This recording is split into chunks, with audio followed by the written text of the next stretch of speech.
Single Dad's security guard stopped a thief, but when he saw her face, he dropped to his knees.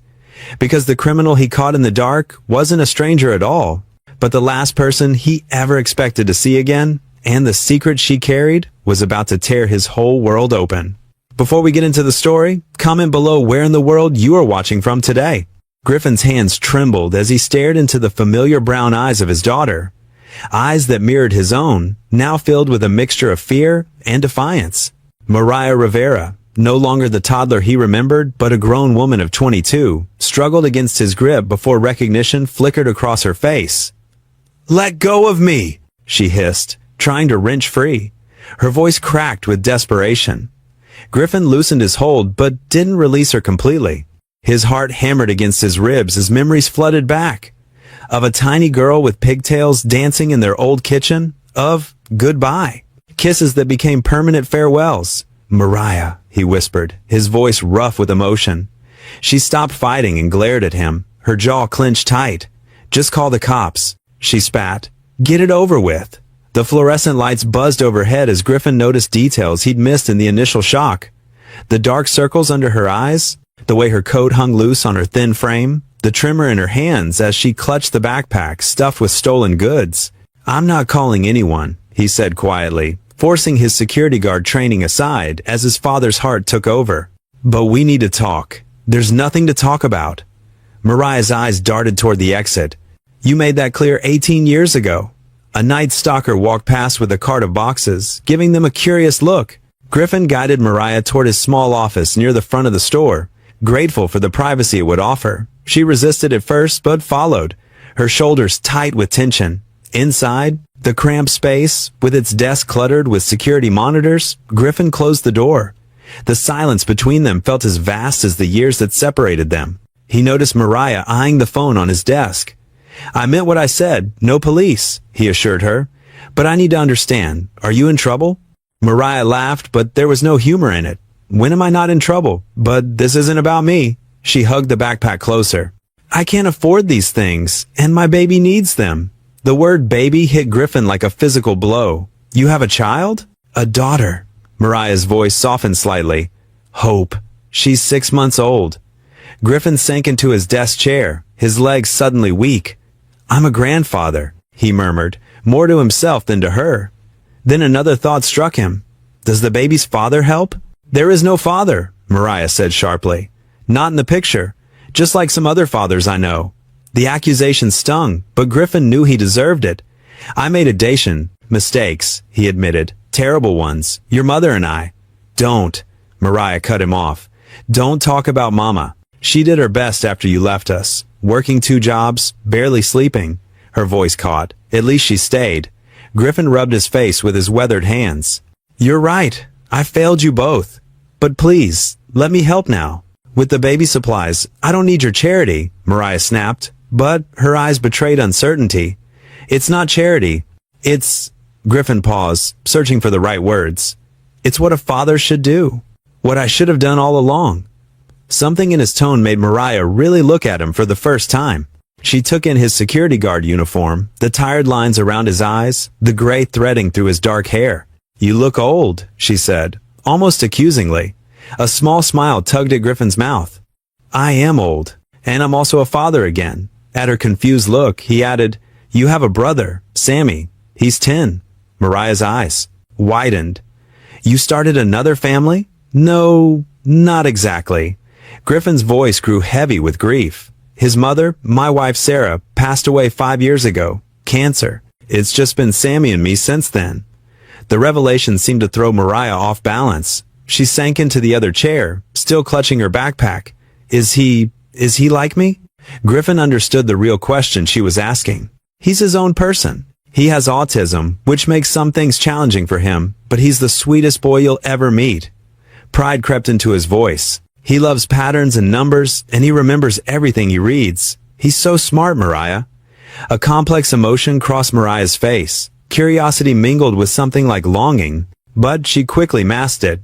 "Why are you telling me this?" "Because you're his sister," Griffin said simply, "and because I want you to know that I never stopped thinking about you, never stopped loving you, even though I know I have no right to say that anymore." Tears welled in Mariah's eyes, but she blinked them back angrily.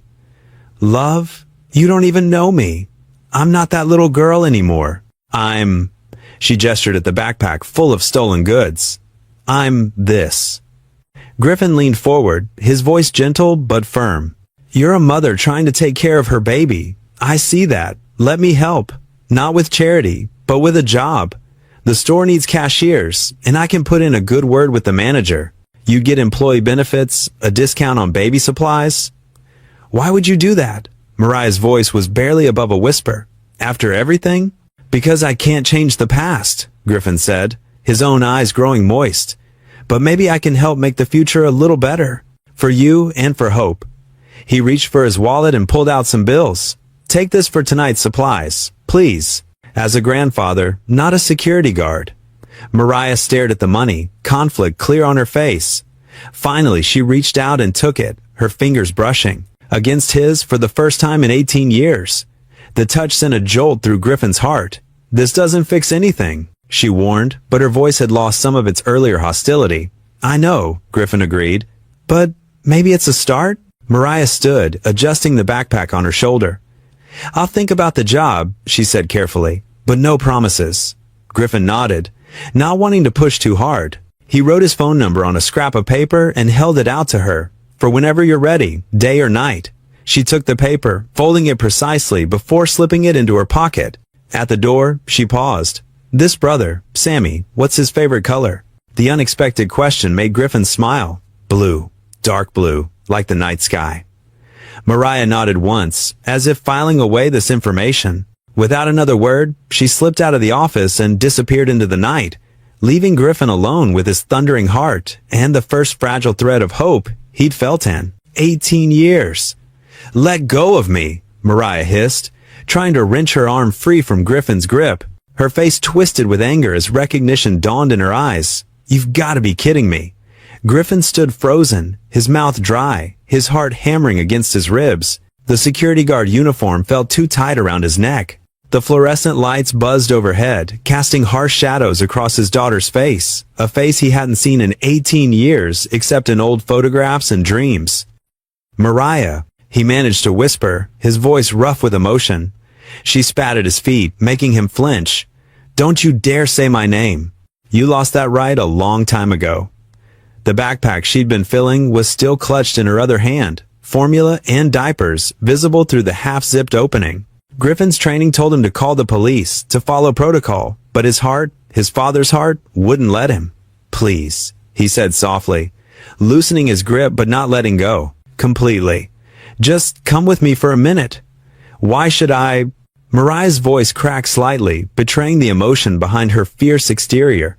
So you can lecture me? Call the cops? Play daddy after all these years? Griffin shook his head, fighting to keep his composure. The security office. Just for a few minutes. Please. Something in his tone must have reached her because she stopped struggling, though her eyes remained hard and suspicious. 5 minutes. That's all you get. Griffin led her through the empty aisles of the store, past the checkout counters where the night cashier pretended not to watch them. The security office was small and warm, with monitors showing grainy footage of the store's various sections. A mini fridge hummed in the corner. Sit, Griffin said, gesturing to one of the 2 chairs. When Mariah remained standing, arms crossed, he didn't push it. Instead, he opened the mini fridge and pulled out his dinner, a sandwich and an apple he'd packed for his break. Here, he said, holding them out to her. You must be hungry. I don't need your charity, Mariah snapped, but her eyes lingered on the food. It's not charity, it's... Griffin's voice trailed off. What could he say? That it was fatherly concern? He'd lost that right years ago, just as she'd said. The silence stretched between them, heavy with unspoken words and years of absence. Griffin noticed the dark circles under her eyes, the way her clothes hung loose on her frame, the defensive set of her shoulders. His heart ached. The formula, he said finally. And the diapers. You have a baby? Mariah's face hardened even more. That's none of your business. I could help. Help? Mariah laughed, but there was no humor in it. Like you helped when Mom was struggling to put food on the table? Like you helped when she got sick and couldn't work? Like you helped when I needed my father? Each question hit Griffin like a physical blow. He sank into the empty chair, his legs suddenly weak. "I know I failed you," he said quietly. "Both of you. Save it." Mariah cut him off. "I didn't come here for your guilt trip or your redemption story. I came here because my daughter needs formula, and I can't." She stopped abruptly, biting her lip. Griffin's chest tightened at the mention of a granddaughter he didn't know existed. He reached for his wallet with trembling hands. "Let me help, please, just this once." "Keep your money," Mariah said, but her voice wavered. "I don't want anything from you." Griffin pulled out several 20s anyway, laying them on the desk between them. "Take it," he said. "Not for me. For her." Mariah stared at the money, her jaw clenched. A tear slid down her cheek, and she wiped it away angrily. "You think this makes up for anything?" "No," Griffin said honestly. "Nothing could make up for what I did. But right now, that doesn't matter. What matters is making sure my He caught himself. "Making sure your daughter has what she needs." For a long moment, Mariah didn't move. Then, quick as a striking snake, she snatched the money from the desk. "This changes nothing," she said, her voice cold. "Stay out of my life. Stay away from me and my daughter. We've managed just fine without you for 18 years, and we'll keep managing." She turned toward the door, then paused with her hand on the handle. Without looking back, she said, "If you try to find us, if you try to contact us, I'll disappear so fast you'll think you imagined seeing me tonight." Before Griffin could respond, she was gone, her footsteps echoing through the empty store. He watched on the security monitors as she pushed through the automatic doors and out into the snowy night, her dark figure quickly swallowed by the swirling flakes. Griffin's legs carried him automatically to his car in the parking lot. He sat behind the wheel, not starting the engine, just staring through the windshield as snow accumulated on the glass. His daughter's face haunted him. No longer the smiling toddler from his memories, but a hardened young woman with his eyes and her mother's fierce spirit. The hours crawled by. 2 o'clock, 3, 4. Griffin sat motionless, barely breathing, as memories washed over him.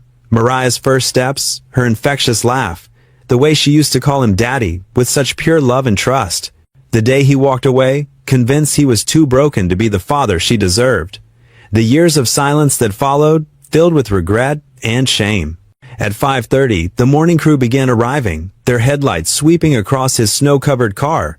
At 6, his shift officially ended, but Griffin felt like something else had ended too. Something he hadn't even known he was holding on to until tonight. Hope, maybe. Or the comforting lie that his daughter might still need him someday. He sat there as the weak winter sun began to rise, painting the sky in shades of gray, thinking about the granddaughter he would never know and the redemption he would never find. The key to Griffin's apartment turned with a familiar squeak. His shoulders sagged as he stepped inside, the weight of the night's encounter still pressing down on him. The living room lamp cast a warm glow across their small apartment, and there at the coffee table sat Sammy, surrounded by colored pencils and sheets of paper. "You're drawing already, buddy?" Griffin's voice came out rougher than he intended. It was barely 6:30 inches the morning. Sammy didn't look up, his hand moving in careful strokes across the paper. "T-Rex needs green spots," he said softly, reaching for another pencil. "Did you know they might have had feathers?" Griffin shed his security guard jacket and hung it by the door. The fabric still held the chill from the store's loading dock, where he'd watched Mariah disappear into the darkness. He moved closer to examine Sammy's artwork, forcing his face into what he hoped was a neutral expression. But Sammy's head snapped. Up, his eyes scanning Griffin's face with that uncanny perception that often caught Griffin off guard. "You're sad," Sammy stated simply, setting down his pencil. "Something bad happened." Griffin ran a hand through his gray-streaked hair. "Just a stressful night at work, that's all." The lie felt bitter on his tongue. He'd never been good at deceiving anyone, least of all his perceptive son. "Your eyes look different," Sammy persisted, his own gaze unwavering. "Like when we visit Mom." Griffin's throat tightened. He sat heavily on the worn couch beside the coffee table. "Sometimes grown-ups just have hard days, buddy. Nothing for you to worry about." He gestured to the dinosaur drawing. "Tell me more about those feathers." Sammy studied him for another long moment before returning to his artwork. Scientists found fossils with feather impressions. They think some were colorful, like birds. His voice took on the steady rhythm it always did when sharing facts about his favorite subject. Griffin listened, letting the familiar sound of Sammy's dinosaur knowledge wash over him as he tried to steady his racing thoughts. The morning routine helped ground him, making breakfast, checking Sammy's backpack, walking him to the bus stop. Sammy ate his toast in precise triangular bites, while Griffin pretended to read the newspaper, though the words blurred before his eyes. "Bus is coming," Sammy announced, "right on schedule." He could tell time better than any clock Griffin owned. Griffin helped Sammy into his coat and walked him outside. The morning air was sharp with winter, the sky still dark at the edges. He watched as Sammy climbed aboard, taking his usual seat behind the driver. The bus pulled away, leaving Griffin alone with his thoughts. Back in the kitchen, he pulled out an old shoebox from the highest cabinet. Inside, wrapped in tissue paper, was a photo he hadn't looked at in years. Maria Rivera's smile beamed up at him, her arms wrapped around a 4-year-old Mariah. The photo was creased down the middle from being folded, but the joy in their faces remained clear. That was before everything fell apart, before his PTSD from his Marine days had turned him angry and distant, before Maria had taken Mariah and left, before he'd lost all contact with his daughter. Griffin's hands shook as he set the photo on the kitchen table. He pulled out his laptop, the one he usually used only for paying bills and occasionally helping Sammy with homeschool work. The search bar blinked at him accusingly as he typed in "Women's Shelters, Cleveland area." Pages of results populated his screen. He started making notes, writing down addresses and phone numbers. His police contacts from work were years out of date, but he still had a few numbers for veteran outreach programs. He dialed the first one with unsteady fingers. "Hey Jim, it's Griffin Lee." He cleared his throat. "Listen, I'm trying to locate someone." For the next 2 hours, Griffin made calls and searched social media. Mariah Rivera was a ghost. No Facebook profile he could find, no Instagram, nothing. A few old addresses led nowhere. The shelters couldn't give out information about residents, even if they wanted to help. He stared at the photo again, at the little girl with ribbons in her hair who had grown into the angry young woman he'd encountered last night. The baby formula and diapers she'd tried to steal weighed heavily on his mind. Was she a mother now? The thought of having a grandchild out there somewhere, possibly hungry and in need, made his chest ache. The morning light grew stronger, casting shadows across the kitchen table where Griffin sat, surrounded by notes and dead ends. He'd have to sleep soon before his next shift, but rest felt impossible. His daughter was out there somewhere in the city, struggling, and for the first time in 18 years, he had a chance to make things right, if she would let him. The photo of Maria seemed to watch him with judgment in her frozen smile. "I know," he whispered to it. "I know I failed you both, but I have to try to fix this." He picked up his phone one more time, dialing another number from his list. Someone had to know something. Someone had to be able to help him find her. The alternative, losing her again, wasn't something he could bear to consider. The December wind cut through Griffin's uniform as he made his nightly rounds outside the store. His flashlight beam swept across the loading dock, illuminating patches of dirty snow and forgotten pallets. 3 nights had passed since his encounter with Mariah, and every shadow made his heart jump. The service entrance light flickered, casting uneven light near the dumpsters. Griffin almost missed it. A slight movement, followed by what sounded like a baby's whimper. He swung his flashlight toward the sound. There, huddled against the dumpster, was Mariah. She had a small bundle pressed against her chest, wrapped in what looked like old towels. His daughter was trying to feed a baby in the freezing cold. "Dear God," Griffin whispered, his breath visible in the frigid air. His feet were moving before his mind could catch up. Mariah's head snapped up at his approach. Her eyes went wide with panic, and she scrambled to her feet, clutching the bundle closer. "Stay back! Wait!" Griffin held up his hands, letting the flashlight point downward. "Please, just wait." She tried to run, but after 2 steps, her legs wobbled. Griffin caught her elbow as she stumbled, careful not to jostle the baby.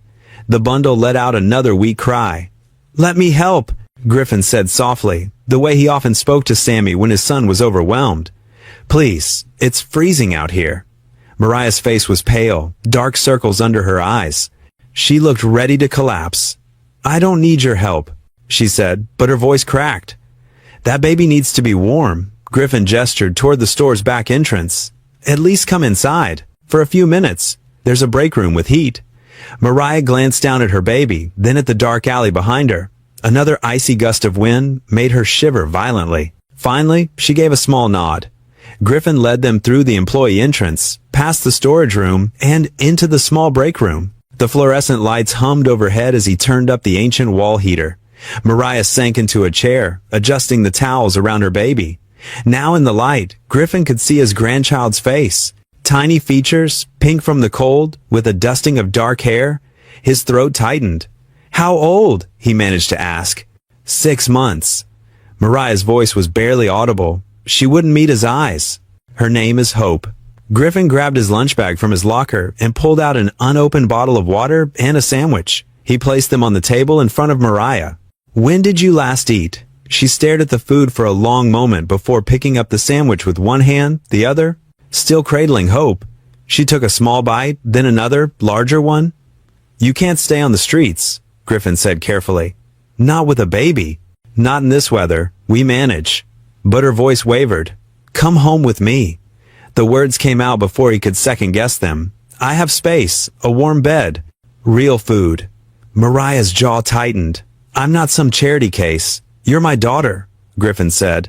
"And that's my granddaughter. Please." Hope began to fuss, her little face scrunching up. Mariah tried to adjust her position, but exhaustion made her movements clumsy. The baby's cries grew louder. "Let me help," Griffin said again, taking a step closer. "Just for tonight. You both need rest." Mariah looked down at Hope, then at the dark window where snow had started falling again. Her shoulders slumped. "One night," she whispered. "That's it." Griffin nodded, afraid to say more. He gathered his things quickly, called his supervisor to take an emergency family leave, and led them out, to his car in the employee lot. The back seat held Sammy's booster seat on one side. Griffin watched as Mariah settled into the other side, holding Hope close. The baby had quieted, bundled now in Griffin's spare winter coat along with the towels. As he closed the car door, Griffin's hand trembled. His granddaughter, a baby named Hope, both of them had been sleeping near a dumpster while he'd been warm in his apartment. He took a deep breath of the cold night air, then got into the driver's seat, sending up a silent prayer of thanks that he'd found them in time. The key clicked in the lock as Griffin shouldered open the door to his modest 2-bedroom apartment, careful not to make too much noise. Mariah stood behind him, clutching baby Hope tightly to her chest, her eyes darting around the dimly lit living room as if searching for escape routes. "It's not much," Griffin said softly, flicking on a lamp that cast a warm glow over the worn furniture. A small Christmas tree sat in the reboard corner, decorated with handmade ornaments, clearly Sammy's work, but it's warm and safe. Mariah didn't respond. She just held Hope closer, swaying slightly as the baby stirred in her sleep. Her backpack hung heavy on her shoulder, probably containing the stolen items from the store. "You can take my room," Griffin offered, gesturing down the short hallway. "I'll sleep on the couch." "I'm fine here," Mariah muttered, sinking into the weathered armchair by the window. Her shoulders remained tense, but exhaustion was written across her face. A soft creak drew their attention. Down the hallway, a small figure appeared, Sammy in his dinosaur pajamas, clutching his worn velociraptor plush. His eyes widened at the sight of the strangers in his living room. "Hey, buddy," Griffin whispered, crossing to his son. "Did we wake you?" Sammy shook his head, his gaze fixed on the bundle in Mariah's arms. He took a few cautious steps forward, stopping just short of the armchair. Hope chose that moment to wake, making tiny whimpering sounds that seemed to fill the quiet apartment. Mariah instinctively turned away, but Sammy didn't move. Instead, he held out his stuffed dinosaur toward the baby. "She might like Rex," he said in his soft, careful voice. "He keeps the bad dreams away." Something flickered across Mariah's face. Surprise, confusion, then the smallest hint of a smile. It transformed her entire expression, making her look younger, more like the little girl Griffin remembered. She adjusted Hope in her arms so the baby could see Sammy and his offering. That's very nice of you," Mariah said, her voice catching slightly. "Would you like to see her?" Sammy nodded, taking another step closer.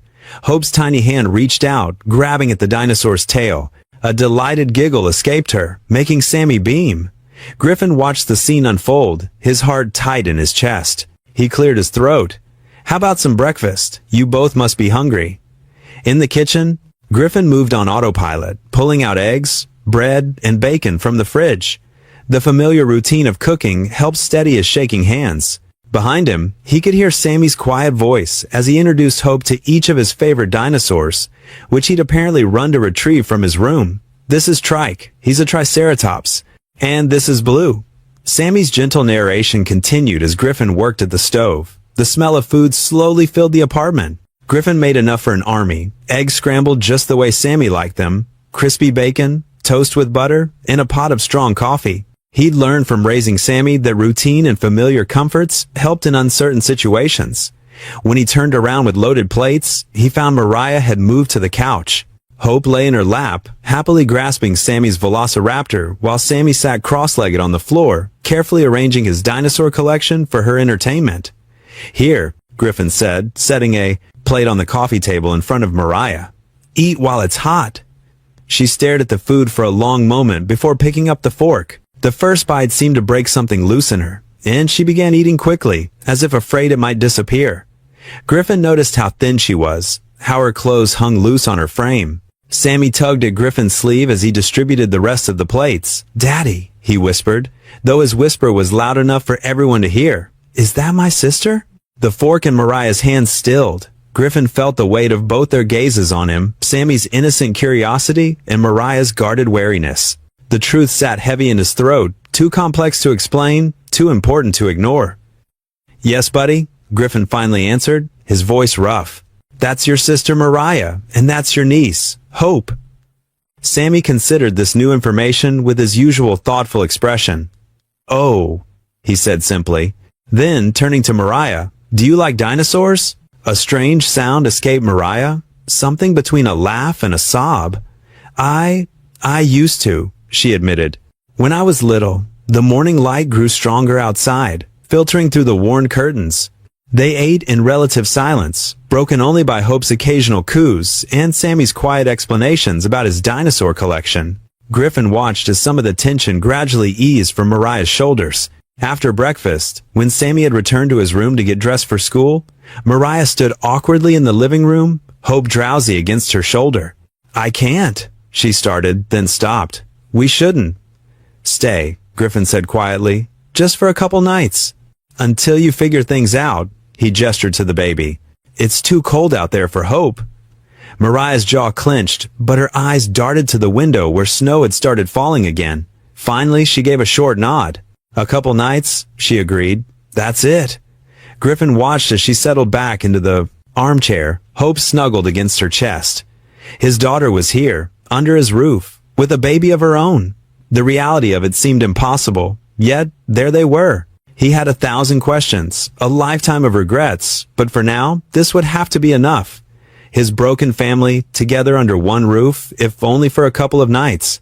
The microwave hummed as Griffin heated up leftover lasagna, stealing glances at Mariah, who sat rigidly at the small kitchen table.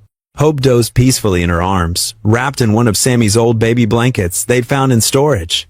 Sammy had already gone to bed, though Griffin suspected he was still awake, listening. "There's formula in that grocery bag," Griffin said, keeping his voice low. "And some diapers." Mariah didn't respond, just held Hope closer.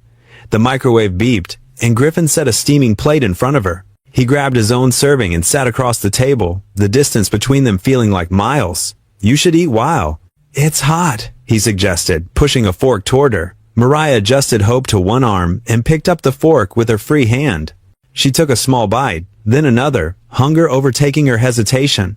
They ate in tense silence until she suddenly dropped her fork with a clatter. "Why are you doing this?" she demanded, though still keeping her voice down for the baby's sake. "Playing dad now after all these years?" Griffin set down his own fork, his appetite vanishing. "Mariah, save it," she cut him off. "You walked out on us. On Mom. On me. I was 4 years old, Dad. 4. Her voice cracked on the last word. Griffin's hands clenched under the table. "It wasn't that simple." "Really?" "Because it seemed pretty simple from where I was standing. You just disappeared." Mariah's dark eyes burned with 18 years of pain. "Mom worked 3 jobs. We barely survived. And you were what? Too scared? Too weak?" "I was messed up," Griffin admitted, his shoulders sagging. "The things I saw overseas, they changed me. I couldn't sleep, couldn't think straight. Every car backfire, every loud noise." He shook his head. I thought I was protecting you both by leaving. Protecting us? Mariah's laugh was bitter. From what? From me. Griffin's voice was rough. From what I'd become. And your mother's family? They never accepted me. Called me names. Said I wasn't good enough for her. After what happened at that family gathering, the fight with Tio Miguel, Mariah's eyes narrowed. Mom told me about that. Griffin nodded slowly. The slurs they used. He swallowed hard. The PTSD, it was bad. I lost control. Nearly hurt him. That's when I knew I had to go. So you ran. The contempt in her voice made him flinch. Left Mom to deal with their racism alone. Left me without a father. I was wrong, Griffin said quietly. So wrong. Not a day goes by that I don't regret it. Mariah stood abruptly, careful not to jostle Hope. I need some air. She headed for the small balcony off the living room. Griffin waited a moment, then followed. The December air bit through their clothes as Mariah stood at the railing, Hope bundled against her chest. The city lights sparkled below, a poor replacement for stars. I wrote letters, Griffin said, staying by the door.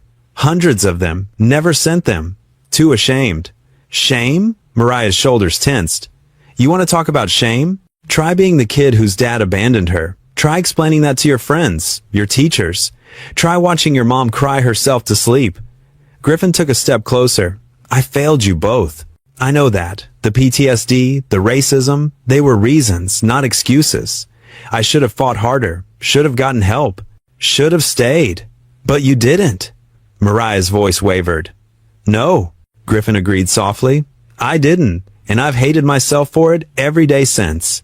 The night air filled with their uneven breathing and distant traffic sounds. Hope stirred slightly, making Simply sighed, tiny snuffling noises in her sleep. I don't expect your forgiveness, Griffin said. I haven't earned it. But seeing you tonight, knowing you and Hope needed help. He paused, struggling to find the right words. I can't change the past, but I'm here now, if you'll let me be. Mariah didn't respond, but she didn't move away either. They stood in heavy silence until Hope began to fuss. It's getting cold, Griffin said. You should both get some rest. Sammy's room has a spare bed. He's been asking for a sibling to share with for years. He attempted a small smile that Mariah didn't see. Back inside, Griffin showed them to Sammy's room. His son pretended to be asleep, but Griffin noticed the slight tension in his shoulders. Mariah settled onto the spare bed with Hope, turning her back to the door. Later that night, Griffin stood in the doorway, watching over his daughter and granddaughter's sleeping forms. Sammy's nightlight cast soft dinosaur shapes on the walls, and Hope's quiet breathing mixed with Mariah's deeper rhythms. His chest ached with a fierce protectiveness he hadn't felt in years.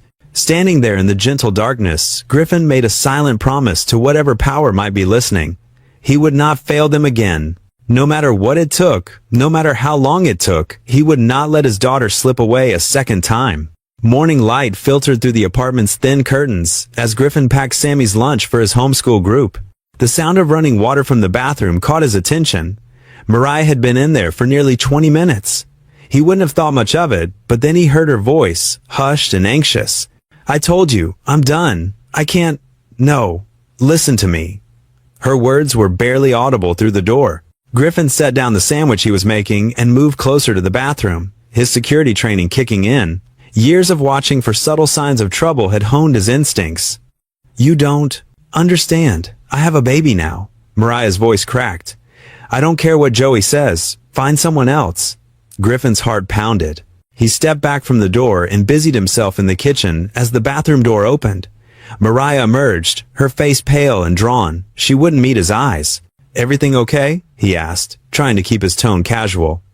Fine, she mumbled, hurrying to check on Hope, who was napping in Sammy's room.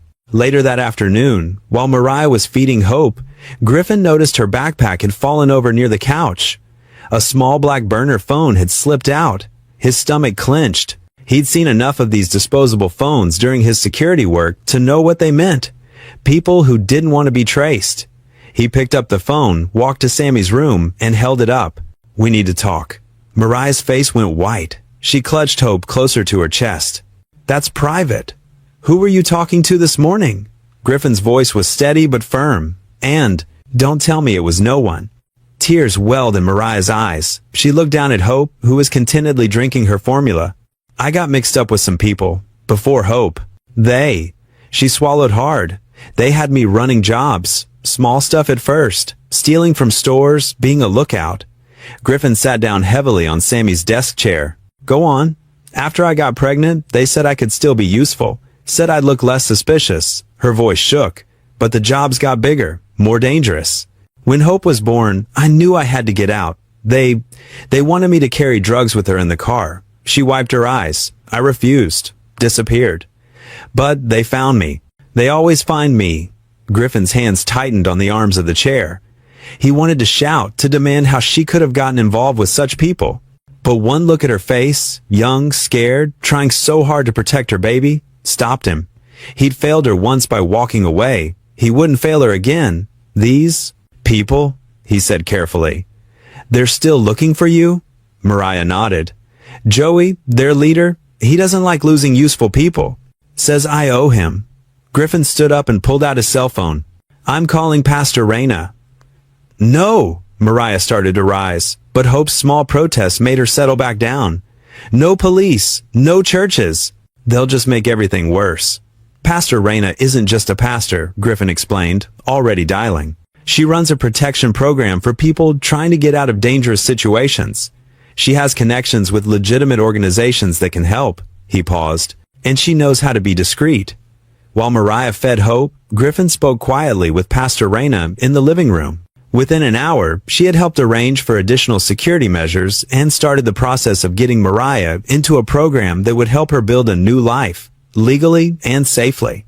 That evening, Griffin moved the last of Sammy's toys into the living room. This is your room now, he told Mariah and Hope. Sammy's happy to take the couch. He says it's like camping. Mariah looked around the small bedroom, now rearranged to accommodate her and Hope's needs.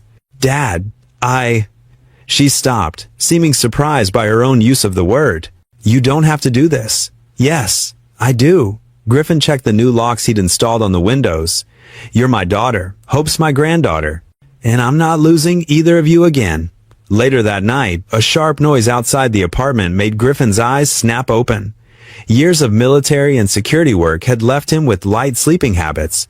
He slipped out of bed, moving silently to his closet, where he kept his legally registered shotgun. The sound came again, like someone testing the back door's handle. Griffin positioned himself near his front door, shotgun ready, and listened intently to the darkness. Behind him, Sammy's soft breathing from the couch was steady and peaceful. Down the hall, he could hear Hope's tiny sighs through the baby monitor. He stood guard, a father protecting his family, ready to face whatever threat might come. The old church stood like a weathered guardian on the corner of Mason and 3rd, its red brick facade darkened by decades of city grime. Griffin sat in his car, hands tight on the steering wheel, staring at the Iglesia Nueva Esperanza, New Hope Church sign. He hadn't been here since Sarah's funeral 3 years ago. The side door opened, and Pastor Raina Morales stepped out to water the small garden she maintained along the church wall. Her silver-streaked black hair was pulled back in a neat bun, and even from a distance, Griffin could see the same gentle determination in her movements that had helped him through Sarah's cancer battle. Taking a deep breath, Griffin got out of his car. The December wind bit through his jacket as he approached. Griffin Lee, Raina said, setting down her watering can. Her warm brown eyes crinkled with concern. It's been too long, hermano. Pastor Raina. Griffin's voice came out rough. I need your help. She studied his face for a moment, then nodded. Come inside where it's warm. I'll make some coffee. The pastor's office was small but welcoming, with well-worn armchairs and walls lined with books in English and Spanish. Family photos showed a younger Raina with her late husband Miguel and their grown children. Griffin sat heavily in one of the chairs while Raina prepared 2 cups of coffee. How's Sammy doing? She asked, handing him a steaming mug. Griffin paused, wrapping his hands around the warm cup. That's part of why I'm here. My daughter Mariah showed up. Raina's eyebrows rose, but she remained silent, letting him continue. She was stealing formula from the store where I work. She has a baby, my granddaughter. Griffin's voice cracked. They were living on the streets. I brought them home, but there's more. She was mixed up with some gang, running theft jobs for them. Now they're looking for her. Dios mío, Raina murmured. She leaned forward, her expression concerned, but not judgmental. Are they safe now? They're staying with me and Sammy, but Griffin ran a hand over his face. I don't know what I'm doing, Raina. I failed her once already. I can't fail her again. You're not alone in this, Griffin. Raina's voice was firm. The church has resources. We can help with baby supplies, and I know several families who run a safe house network for people escaping dangerous situations. She's so angry with me, Griffin admitted. 20 years of hurt. I don't blame her. Healing takes time, Raina said softly, and patience, both with her and yourself. She pulled out a notepad and began writing. First, let's address the immediate needs. How old is the baby? Hope. She's about 6 months. Raina nodded, still writing. I'll put together some supplies. Diapers, formula, clothes. We have a wonderful donation program. She looked up at Find. Griffin. Would Mariah consider coming to service? Griffin gave a hollow laugh. I doubt it. She hasn't exactly shown interest in anything spiritual. Just extend the invitation. No pressure. Raina paused, then added gently. And what about you, Griffin? We've missed you here. He stared into his coffee. After Sarah, it was too hard. I understand. Raina's voice held echoes of her own loss. But sometimes the hardest steps are the ones we most need to take. They spent the next hour working out practical details.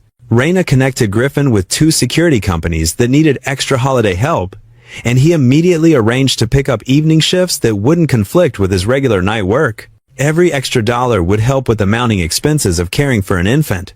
When Griffin returned home that afternoon, his arms full of supplies from the church, he found Mariah sitting cross-legged on the living room floor with Hope, who was attempting to crawl toward Sammy's dinosaur collection. The church had some things for the baby, Griffin said carefully, setting down the bags. Mariah's face tightened. We don't need charity. It's not charity, it's community. Griffin started unpacking the supplies.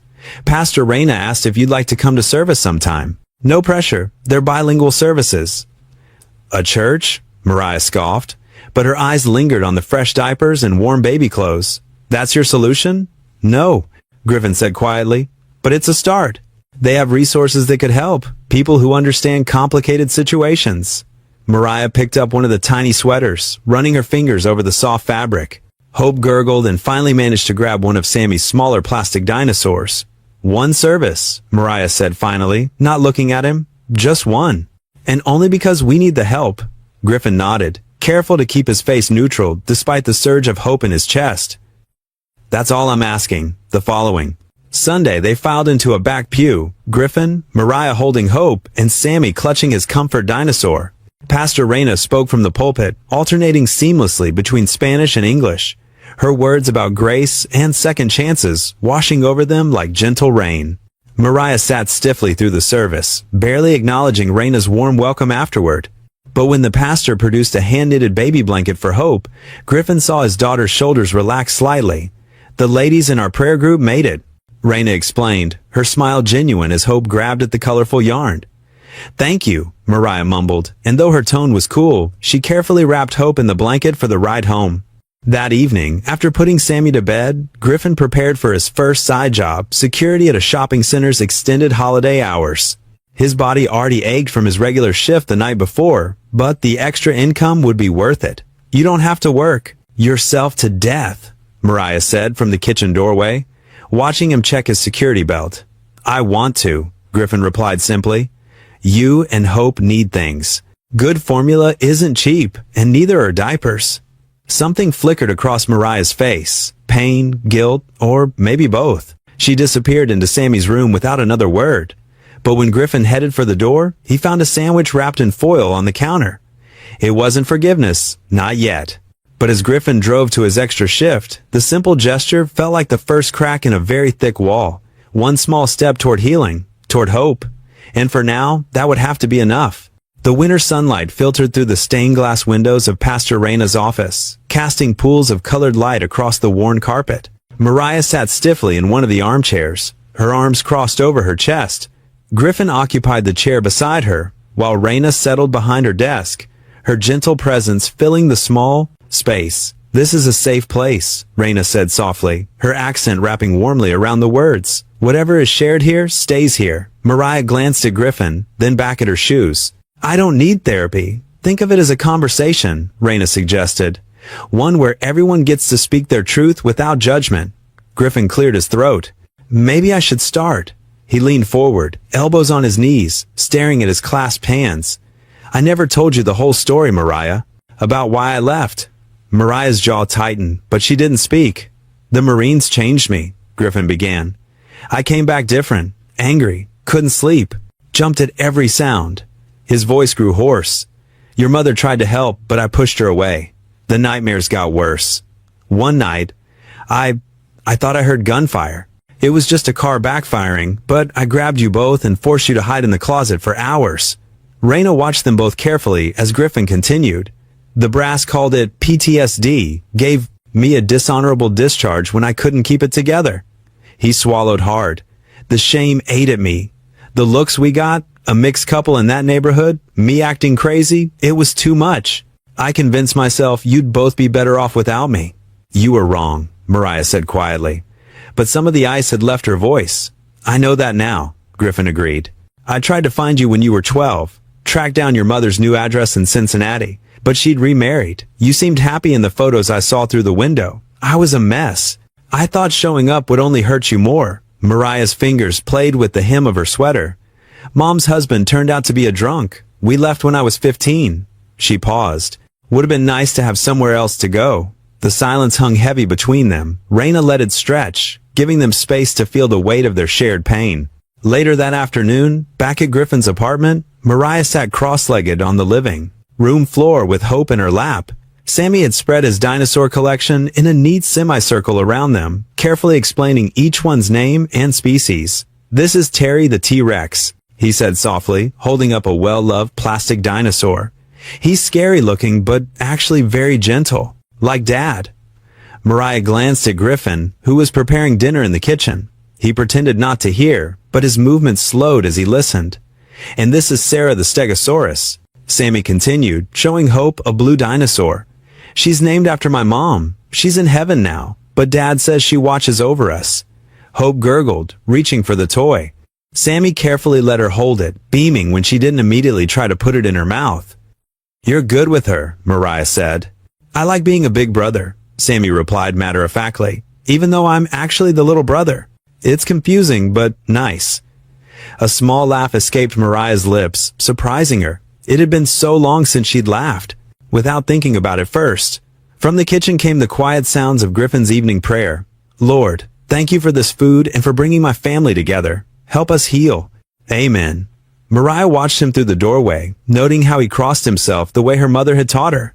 Some habits, it seemed, hadn't changed.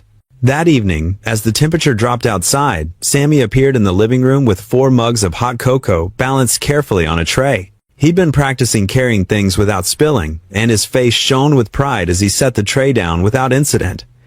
I put extra marshmallows in yours, he told Mariah, handing her a mug decorated with cartoon penguins. Dad says sweet things help when you're sad. I'm not sad, Mariah started to say, but stopped herself. Thank you, Sammy. He settled beside her on the couch, his own cocoa clutched in both hands. You have pretty eyes like a princess, he said suddenly. They're brown with little gold spots, just like in my fairy tale book. Mariah blinked, caught off guard by the simple, honest compliment. A smile tugged at her lips, genuine and unguarded. Thanks, buddy. Griffin, watching from his armchair, with Hope dozing in his arms, saw something in his daughter's expression soften. The defensive wall she'd maintained since arriving showed its first real crack. Not gone, but beginning to crumble. They sat together in comfortable silence, sipping cocoa and listening to the winter wind outside. Mariah's shoulders gradually relaxed, and when Sammy leaned against her side, she didn't pull away. Hope slept peacefully, making tiny snuffling sounds that made them all smile. I'm tired, Mariah admitted quietly, staring into her empty mug. The words seemed to carry more weight than their surface meaning. Griffin nodded, understanding what she wasn't saying. You don't have to run anymore. She didn't respond, but she didn't disagree either. Instead, she let Sammy show her his favorite picture book. Their heads bent together over the pages as the evening grew deeper and the world outside grew still. Griffin's hands trembled slightly as he pulled the small artificial Christmas tree from its dusty box. He hadn't set up holiday decorations since Sarah passed, but something about having Mariah and Hope here made him want to try again. The tree was only 4 feet tall, with built-in white lights that still worked after all these years in storage. He glanced at his watch. Mariah would be back from her counseling session with Pastor Raina soon. Sammy sat cross-legged on the floor, carefully unwrapping old ornaments from yellowed tissue paper. "Can I put the star on top, Dad?" Sammy asked, holding up the tarnished gold topper. "Sure thing, buddy. Let me lift you up when we're ready." Griffin smiled, watching his son meticulously arrange the ornaments by color. The apartment was warm and smelled like the pot roast simmering in the slow cooker, Sarah's old recipe. Griffin had started it early that morning, remembering how much Mariah used to love pot roast as a little girl. He reached into his back pocket and touched the wrapped package there, making sure it was still secure. The photo had been in his wallet so long that the edges were soft and worn. He'd had it laminated and framed at the drugstore that morning before work. The sound of keys in the door made both Griffin and Sammy look up. Mariah entered, carrying Hope bundled against the cold. She stopped short when she saw the tree. "What's all this?" she asked, her voice carefully neutral. "It's Christmas decorations," Sammy announced, bouncing to his feet. "Come see the ornaments. This one's my favorite. It's a penguin wearing a scarf." Mariah's expression softened as she watched Sammy's excitement. She unwrapped Hope from her blankets and set her in the baby swing Griffin had bought secondhand last week. "I thought." Griffin cleared his throat. "Well, I thought maybe we could. Decorate it together, if you want." Mariah stood there for a long moment, then nodded slowly. "Okay, sure." They spent the next hour hanging ornaments while Hope watched from her swing, occasionally cooing and reaching toward the twinkling lights. Sammy provided running commentary on each decoration, making up stories about where they came from. "And this one," he said, holding up a painted ceramic bell, "probably came from space aliens who celebrate Christmas too." That got a genuine laugh from Mariah. Griffin watched as she helped Sammy hang the bell, noting how gentle she was with him, how naturally they had begun to bond. When the tree was almost finished, Griffin lifted Sammy to place the star on top. The lights caught the gold finish, making it sparkle. "It's beautiful," Mariah said quietly, almost to herself. Griffin took a deep breath and pulled the small package from his pocket. "I have something for you." Mariah looked surprised, then wary. "You didn't have to." "I know. I wanted to." He held out the carefully wrapped gift, trying to keep his hand steady. She took it slowly, turning it over in her hands. Hope gurgled from her swing, and Sammy watched with wide-eyed interest as Mariah carefully peeled back the paper. When she saw the frame, her breath caught. The photo showed a 4-year-old Mariah in pigtails, wearing a yellow sundress and holding a melting ice cream cone. Her smile was wide and carefree. "You kept this?" Her voice was barely a whisper. Griffin nodded, his throat tight. "Always. Every day." Mariah ran her fingers over the glass, tracing the outline of her younger self. A tear splashed onto the frame, and she quickly wiped it away. "Thank you," she said softly, still looking at the photo. The timer on the slow cooker buzzed, making them all jump slightly. "Dinner's ready," Griffin announced, grateful for the distraction. "Sammy, can you help set the table?"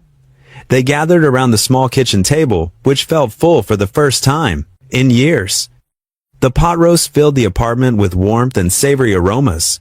Griffin said grace, while Sammy bounced impatiently in his chair and Mariah fed Hope tiny spoonfuls of baby food. "This is just like Mom used to make," Mariah said after her first bite, surprise in her voice. Griffin nodded. "Sarah helped me learn the recipe. She knew it was your favorite." Sammy looked between them, a big smile on his face. "This is the best day ever," he declared, pot roast gravy on his chin. They ate together, the conversation easier than it had been before. Sammy told stories about school, and Mariah actually laughed at his impression of his science teacher. The photo sat propped against the windowsill, catching the last rays of winter sunshine. When dinner was finished, Hope started to fuss. Mariah stood up, then hesitated. "Dad?" she said, the word coming out uncertain, but clear. "Would you hold her while I wash these dishes?"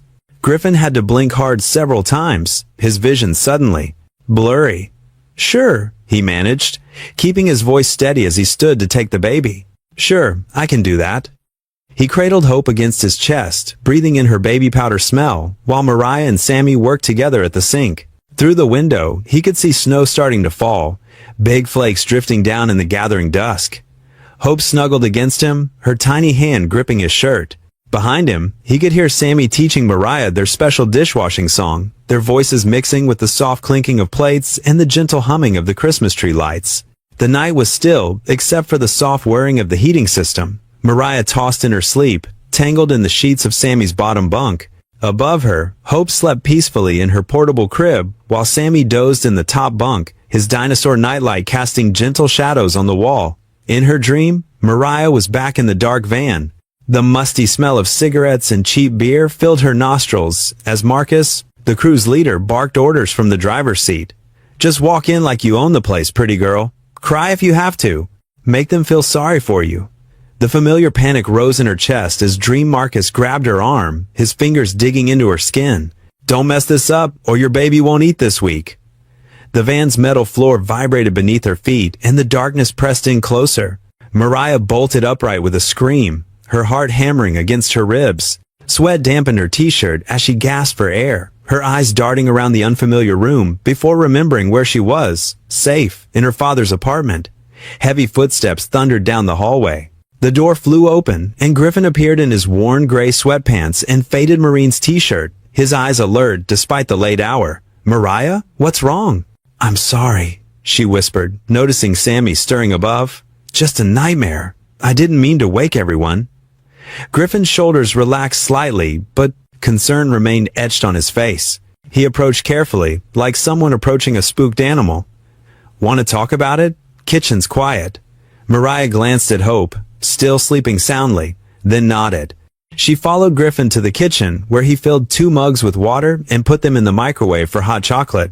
The familiar routine, one she'd watched him do with Sammy, made her throat tight. It was about the crew, she said finally, wrapping her arms around herself. The people I used to run with.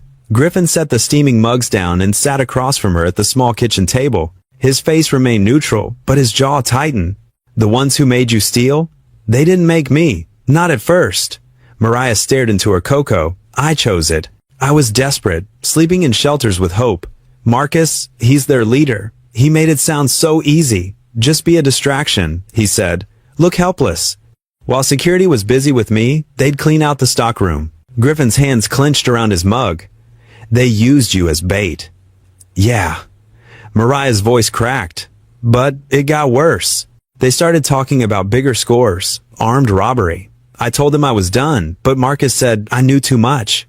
He threatened Hope. She wiped angrily at her eyes. That's when I ran. Jesus, Mariah. Griffin's voice was rough with emotion. He reached across the table but stopped short of touching her hand. We need to report this to the police. No. The word came out sharper than she intended. They have people everywhere. Cops, security guards. If they find out, I talked. She shuddered. Pastor Reyna might know someone trustworthy in law enforcement. Griffin suggested gently. Someone who handles sensitive cases. Mariah shook her head. I can't risk it. Not with Hope. They sat in heavy silence for a moment. Outside, a car alarm went off briefly before falling quiet again. Listen to me, Griffin said finally, his voice low and intense. I know I wasn't there when you needed me before, but I'm here now. I won't let anyone hurt you or Hope. You can't promise that, Mariah whispered. Watch me. The steel in his voice made her look up. His eyes, so like her own, held the same determination she remembered from her childhood, when he used to check her closet for monsters. I've got some savings. Been looking at better paying security positions at the VA hospital across town. Better benefits too. Dad. The words slipped out before she could stop it. We could move somewhere safer, he continued, pretending not to notice how his eyes had gotten misty at her word choice. A place with better schools for Sammy and Hope. 3 bedrooms instead of 2. You'd do that? Change everything? Everything already changed the moment you walked back into my life. Griffin's voice was gruff with emotion. I'm not losing you again. From down the hall came Hope's soft whimper, followed by Sammy's sleepy voice. It's okay, Hope. Want to see my glow-in-the-dark stegosaurus? Mariah gave a watery laugh. I should go check on them. Yeah. Griffin stood, collecting their mugs. Try to get some sleep. I'll be right down the hall if you need me. Later, as Mariah lay awake listening to Hope's gentle breathing, she heard the soft tap of computer keys from the living room. Through the cracked door, she could see Griffin's silhouette, hunched over his laptop, working on his resume in the dim light of the Christmas tree. The next morning, Griffin was already dressed for work when Mariah came out of the bedroom. A stack of printed papers sat on the kitchen counter. Job applications for various security positions at the VA hospital. "I'll drop these off before my shift," he said, pouring coffee into his thermos. "Pastor Rain is coming by later to help you with Hope's vaccination paperwork." Mariah nodded, something warm and unfamiliar expanding in her chest as she watched him gather his things. It felt dangerously like Hope. "Dad?" she called as he reached for the door. He turned, his hand frozen on the doorknob. "Be careful today, okay?" Griffin's face softened. "Always am, sweetheart. Always am." The evening settled quietly over the apartment complex. Mariah sat cross-legged on the living room floor, helping Sammy with his dinosaur puzzle, while baby Hope cooed in her bouncer. Outside, streetlights flickered on one by one as dusk deepened into night. "This piece goes here," Sammy said softly, fitting together two sections of a triceratops. "See the horns?" Mariah smiled, watching her little brother's careful movements. "You're really good at this, Sammy." The peaceful moment shattered with an explosive crash. Glass sprayed across the carpet as a brick sailed through the window, sending Hope into startled wails. Mariah's heart jumped into her throat. "Under the bed!" she screamed to Sammy, but he was already moving, scooping up Hope with surprising strength for a 10-year-old. His face was pale but determined as he hurried toward his bedroom. "The closet's safer," he whispered, disappearing inside with the crying baby. Mariah's hand shook as she grabbed her phone, ducking behind the couch. She hit Griffin's number on speed dial, her breath coming in sharp gasps. "Dad?" Her voice cracked. The words still felt strange on her tongue. "Someone threw a brick through the window. Sammy has Hope. They're hiding. I'm coming home right now." Griffin's voice was tight with controlled panic. "Call 911. Don't move. Is anyone hurt?" "No, we're okay." Mariah peered around the couch toward the broken window. "Just scared. Stay on the line with me. I'm leaving now." She could hear him running, keys jingling. Mariah dialed 911 with trembling fingers, keeping her voice low as she reported the incident. The operator's calm voice helped steady her nerves, but her eyes kept darting to the jagged hole in the window where cold air whistled through. From Sammy's closet came Hope's muffled whimpers and Sammy's gentle shushing. He was singing to her softly, the same lullaby Griffin used at bedtime. The sound made Mariah's throat tight. Red and blue lights flooded the apartment just as Griffin's key turned in the lock. He burst in, still in his security guard uniform, face etched with worry. His eyes scanned the room, taking in the scattered glass and his shaken daughter. "Where are they?" he asked hoarsely. "Closet," Mariah whispered. Griffin strode to Sammy's room, calling out softly, "It's Dad. You can come out now." The closet door creaked open. Sammy emerged, still holding Hope close to his chest. His dinosaur nightlight glowed behind him, casting a protective aura around the children. "I kept her safe," Sammy said solemnly. "Just like you taught me." Griffin gathered them both in his arms, pressing his face into Sammy's hair. "You did good, son. Real good." Two police officers entered, notebooks ready. As they took statements, Griffin noticed something white near the brick. He pointed it out to one of the officers, who carefully retrieved a crumpled note. The officer read it aloud. "You can't hide forever. Pay what you owe, or next time we won't miss." Mariah's face went ash white. She sank onto the couch, Hope now cradled in her arms. "It's Marcus's crew. They found us." Griffin's jaw clenched. He spoke quietly with the officers while Sammy pressed against Mariah's side, his small hand patting Hope's back. The baby had finally stopped crying, hiccuping softly against her mother's shoulder. After the police left, Griffin immediately got to work. He covered the broken window with a thick piece of plywood from his trunk, then pulled out his phone. "I'm calling Mike from the hardware store," he explained, already dialing. "He owes me a favor. We're getting security cameras installed tonight." "Dad, it's almost midnight," Mariah protested. "Don't care." Griffin's voice was firm. "This isn't waiting till morning."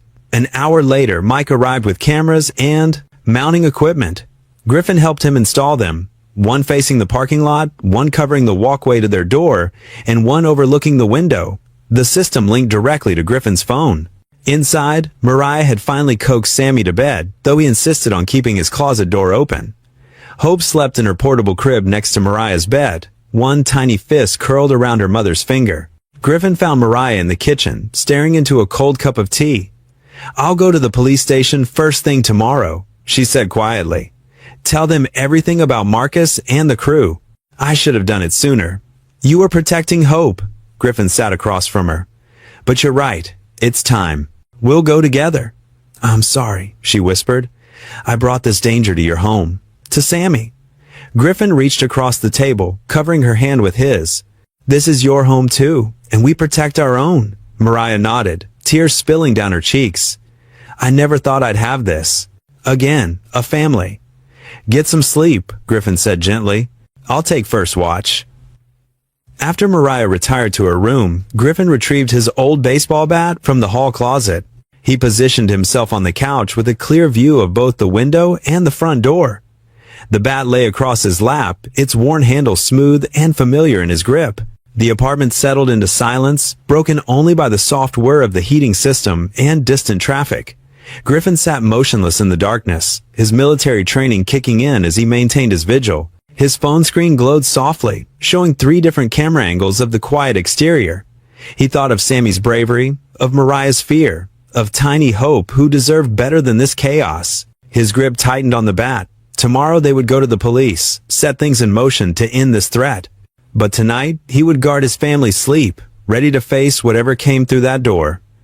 Outside, snow began to fall, covering the scattered glass on the ground like nature's own attempt to heal the night's wounds. Griffin watched it through the plywood-covered window, his resolve hardening with each passing hour. No one would hurt his children again. Not while he drew breath. The church basement hummed with warmth and chatter as families gathered for the community holiday dinner. Colorful paper chains and twinkling lights draped across the ceiling, and the rich smell of home-cooked food filled the air. Griffin held the door open as Mariah carried Hope inside, with Sammy close behind, clutching his favorite dinosaur. "Welcome, welcome." Pastor Raina's voice rang out as she hurried over. She wore a festive red sweater, and her dark eyes sparkled with joy. "I'm so glad you all could make it." She bent down to Sammy's level. "And I hear someone here is quite the musician?" Sammy nodded shyly, peeking out from behind Griffin's leg. "I like music," he whispered. "Well, we have a special surprise for you." Raina gestured toward a corner where a small electronic keyboard sat on a table. "Would you like to try it?" Sammy's eyes lit up, and he looked up at Griffin for permission. Griffin smiled and gave him a gentle nudge forward. "Go ahead, buddy." As Sammy scampered off with Raina, Mariah shifted Hope to her other hip, taking in the scene. Families sat at long tables, covered in red and green tablecloths. Children darted between chairs, paper plates, piled high with food. The atmosphere felt worlds away from the cold streets she'd known. "The serving line could use another pair of hands," Griffin suggested gently. "I can watch Hope." Mariah hesitated, then carefully passed the baby to her father. "Just for a little while," she said. At the serving station, elderly church ladies welcomed Mariah with warm smiles and spare aprons. Mrs. Rodriguez, a grandmother with silver-streaked hair, showed her how to portion the mountains of food. "Such a beautiful baby you have," she said, ladling out steaming rice and beans. "How old?" "6 months," Mariah replied, surprised by how easy it felt to talk. She just started trying solid foods. "Ah, such a wonderful age. You must join our Young Mothers group. We meet Tuesday mornings, childcare provided." From across the room came the sound of jingle bells, played carefully, one note at a time. Sammy sat at the keyboard, his face a mask of concentration as Raina showed him where to place his fingers. A small group of children gathered around, swaying to the simple melody. Griffin appeared beside Mariah with Hope, who was starting to fuss. "Someone's hungry," he said apologetically. "I'll take her." Mariah untied her apron. "Mrs. Rodriguez was just telling me about their mother's group." "Oh yes." Raina had joined them, her face glowing. "We'd love to have you, Mariah. Many of our young moms have overcome similar struggles. They support each other, share resources. No pressure, but there's always a place for you." Mariah looked down at Hope, who was contentedly gumming her fist. The thought of belonging somewhere, of having other mothers to talk to, tugged at something deep inside her. I think I'd like that," she said quietly. "Wonderful." Raina clapped her hands, And speaking of wonderful, she gestured to where Sammy was now playing Silent Night, his small fingers finding each note with careful precision. A circle of listeners had gathered, some humming along. "He's got quite a gift," Griffin said proudly. "That he does." Raina's hand brushed Griffin's arm, and Mariah noticed her father's slight blush. "You know, we could use his talents in our children's music program." The evening flowed on, filled with small moments of grace. Mariah found herself relaxing as she fed Hope, watching Sammy make friends with other kids his age. The constant tension in her shoulders began to ease. As dinner wound down, someone put on recorded Christmas music. The center of the room cleared for dancing. Mostly, it was kids, twirling and jumping, but a few couples joined in. Pastor Raina, a small girl, tugged at her sleeve. "Dance with us." Raina laughed. "Oh, I don't know." "Come on," Griffin said suddenly, standing up. "Show us how it's done." Raina's eyes widened in surprise, but she took his offered hand. They moved to the makeshift dance floor, swaying awkwardly at first to White Christmas. Griffin's security guard stoicism melted slightly as Raina showed him some simple steps. Soon they were turning in slow circles, both trying not to step on each other's feet and laughing when they did. Mariah watched, bouncing Hope gently. She couldn't remember the last time she'd seen her father laugh like that, free and unguarded. Sammy appeared at her side, beaming. "Dad's dancing!" he exclaimed. "He sure is," Mariah said, grinning. "Pretty silly, huh?" Sammy shook his head. "No, happy." The word echoed in Mariah's heart as she looked around the church basement. Christmas lights twinkled overhead. The smell of cinnamon and coffee mingled with the sound of laughter. Sammy leaned against her chair, humming along to the music. Hope drowsed in her arms, warm and safe. For this moment, at least, they were just a normal family at a normal church dinner. No dark past lurking in the shadows, no fear of tomorrow, just the present. Imperfect, but beautiful. The song ended, and Griffin and Raina made their way back to the table, both slightly out of breath and pink-cheeked. "I had no idea you could dance," Raina teased. "Neither did I," Griffin admitted, rubbing the back of his neck. More laughter bubbled up around the table, filling the church hall with its bright music. Mariah looked at her father, really looked at him, and saw not the man who had left, but the one who had stayed, who had opened his door on a cold night, who was trying, in his own way, to build something new from the broken pieces of their past. She shifted Hope to one arm and reached out with her free hand to squeeze his briefly. His eyes met hers, surprised and grateful. No words were needed. Around them, the sounds of joy and community continued to echo through the warm, light-filled room. Griffin's muscles ached as he climbed the apartment stairs after his double shift. The hallway lights flickered dimly overhead, casting strange shadows on the worn carpet. He'd taken the extra hours to save for a bigger place, somewhere safer for his growing family. His keys jingled in his tired hands as he approached his door. His heart stopped. The door stood slightly open, a dark gap showing where it should have been firmly closed. Griffin's security training kicked in instantly. He pressed himself against the wall, pulling out his phone with trembling fingers. The street lamp outside cast just enough light through the gap to show disarray inside. "No, no, no," he whispered, his voice catching. Pushing the door open slowly, Griffin entered the apartment in a crouch. The living room was destroyed. The small Christmas tree lay toppled, its ornaments scattered and crushed. Family photos had been ripped from the walls, their frames shattered on the floor. The couch cushions were slashed open, stuffing spilled across the carpet like snow. "Mariah?" His voice cracked as he called out. "Sammy?" Silence answered him. Griffin moved through the chaos, his feet crunching on broken glass. The kitchen chairs were overturned, cabinet doors hung open, and dishes lay broken on the linoleum. A pot of half-cooked pasta sat cold on the stove, dinner interrupted. His hand shook as he reached for the light switch in the hallway. Nothing happened. The bulb had been broken. "Sammy? Son? Are you here?" A tiny whimper came from Sammy's bedroom. Griffin rushed forward, his heart pounding. The room was dark, but he could make out the overturned dresser, clothes strewn everywhere. Hope's portable crib was empty, tipped on its side. Another whimper came from under the bed. Griffin dropped to his knees, peering into the darkness. There, pressed against the wall, was Sammy. His son's face was streaked with tears, his favorite dinosaur clutched tight against his chest. "Sammy," Griffin choked out, reaching for him. "Come here, buddy. It's Dad." Sammy didn't move. His eyes were wide and unseeing, locked in whatever horror he'd witnessed. His whole body trembled. "It's okay now. I'm here," Griffin whispered, trying to keep his voice steady. "Can you come out?" Sammy didn't respond. He rocked slightly, a self-soothing motion Griffin recognized from his son's most overwhelming moments. Whatever had happened had sent Sammy deep into himself, to that quiet place he went when the world became too much. Griffin's gaze fell on something pale near the bed. Hope's blanket, the one Raina had given her, lay torn and crumpled on the floor. He picked it up with trembling hands, and the reality of the situation hit him like a physical blow. His legs gave out.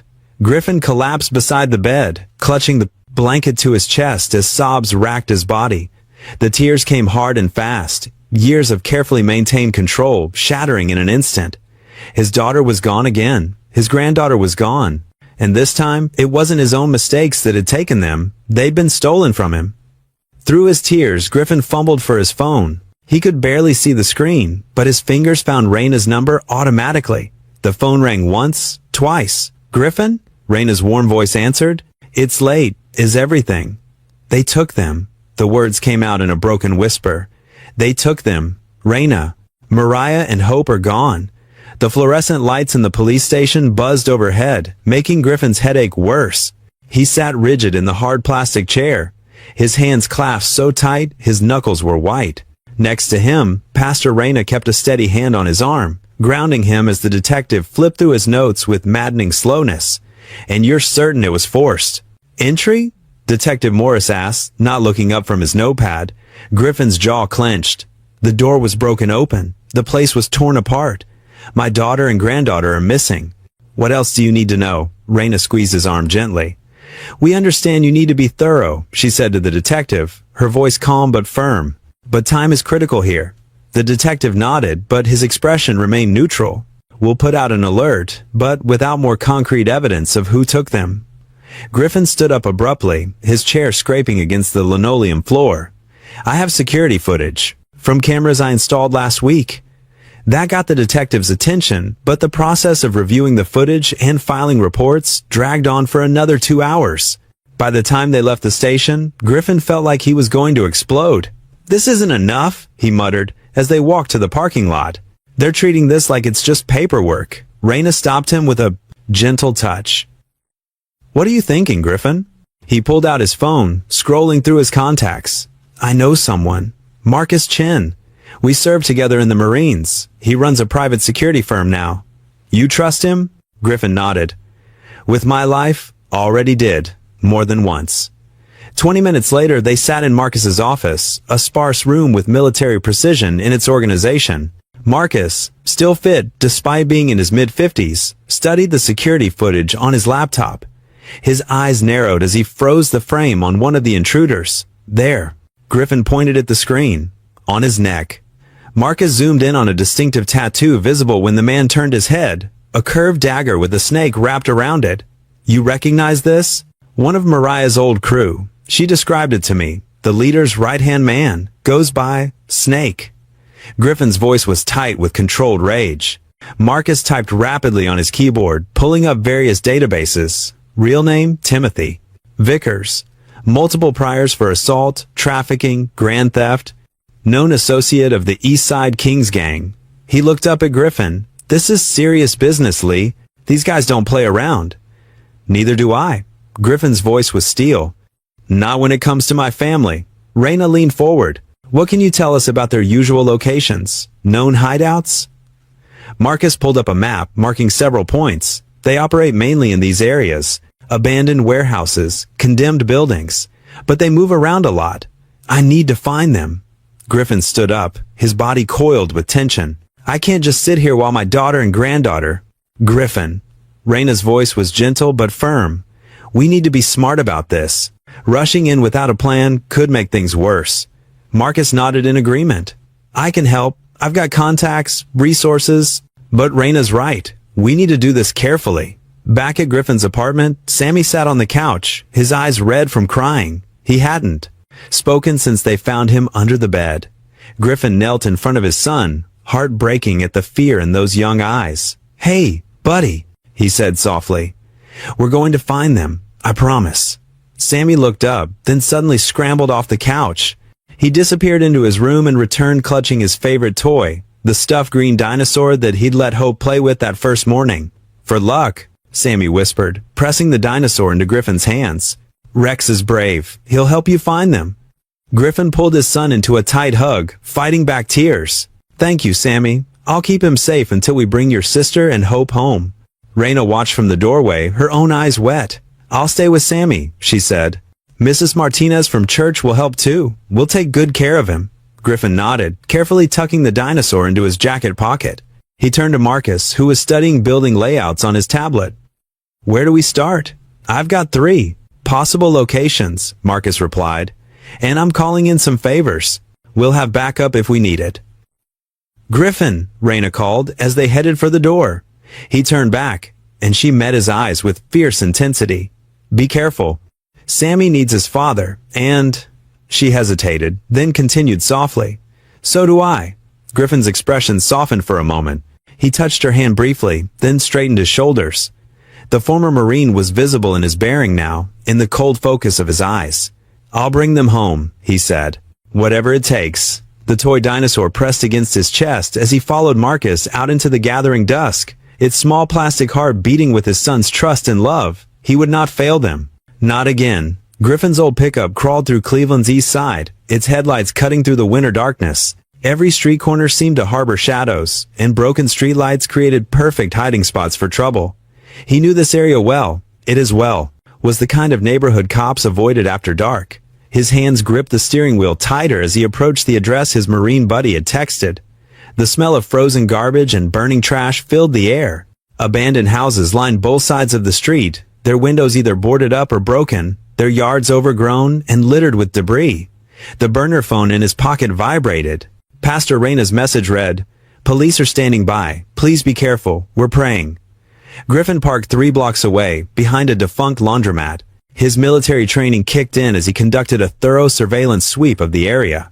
The target house stood out, a dilapidated 2-story with fresh graffiti and dim light seeping through newspaper-covered windows. Unlike its abandoned neighbors, this one showed signs of life. He settled into position behind a rusted dumpster, his breath forming small clouds in the frigid air. Sammy's plastic dinosaur pressed against his chest from his jacket pocket, a reminder of what was at stake. The night grew colder as he watched and waited, documenting every detail. Over the next 4 hours, Griffin observed their patterns. 2 guys smoking on the front porch every hour. A lookout on the second floor, visible through a torn section of newspaper. 3 different cars came and went, always backing into the driveway for a quick escape. 6 hostiles confirmed, he whispered into his phone, recording notes for Raina to relay to police. 1 in the front room, 2 on rotation outside, 1 upstairs, 2 moving between floors. No sign of Mariah or Hope yet. His trained eye had already identified multiple entry points. The basement window wells were unguarded. A rusty fire escape hung precariously on the north side. But the basement offered the best chance. Dark, quiet, and likely to have the fewest guards. Pastor Raina's response came quickly. "Prayer chain is active at church. Officer Martinez has units positioned 5 blocks out. Please wait for backup." Griffin typed back. "No time. They could move them any minute. Going in through basement. Have ambulance ready just in case." He checked his watch. 2:17 a.m. The night shift's drowsiest hour. The guards would be tired, less alert. It was time. Moving like a shadow, Griffin used the abandoned houses for cover as he worked his way closer. His combat boots, still silent after all these years, carried him soundlessly across frozen grass. The smell of marijuana drifted down from an upstairs window, along with muffled rap music. The basement window well was exactly as he remembered from his surveillance. Rusted metal frame, cracked glass, easy access. Griffin eased himself down into the concrete hole, his back pressed against the cold foundation. Above, boots crunched on snow as a guard passed. Griffin held his breath, counting footsteps until they faded. Then, with practiced precision, he removed the putty knife from his jacket. The old window latch gave way. Easily. He caught the frame before it could squeak, easing it open just enough to slip through. The basement air hit him like a tomb, musty, damp, and thick with the sweet, sour smell of mold. Griffin's eyes adjusted to the darkness as he crouched motionless, listening.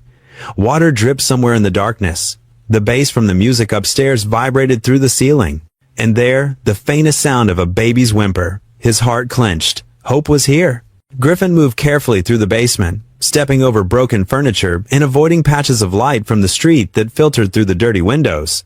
His hand touched the basement stairs, testing each one before putting his weight down. At the top, he pressed his ear to the door. Voices argued upstairs. Something about money and territory. A TV blared in another room, but closer, just on the other side of the door, he heard it again. Hope's distinctive cry, quickly muffled. Griffin's fingers closed around Sammy's, dinosaur in his pocket. "I'm coming, baby girl," he whispered. "Daddy's here." He eased the door open a crack, peering through. A narrow hallway led to the kitchen.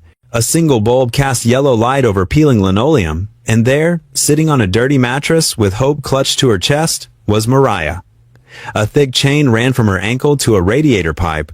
Griffin's vision went red with rage, but his military training kept him focused. He counted 2 guards in the kitchen, their backs turned as they played cards at a folding table. Another voice called down from upstairs. This was his window. He pulled out his phone one last time, texting Raina.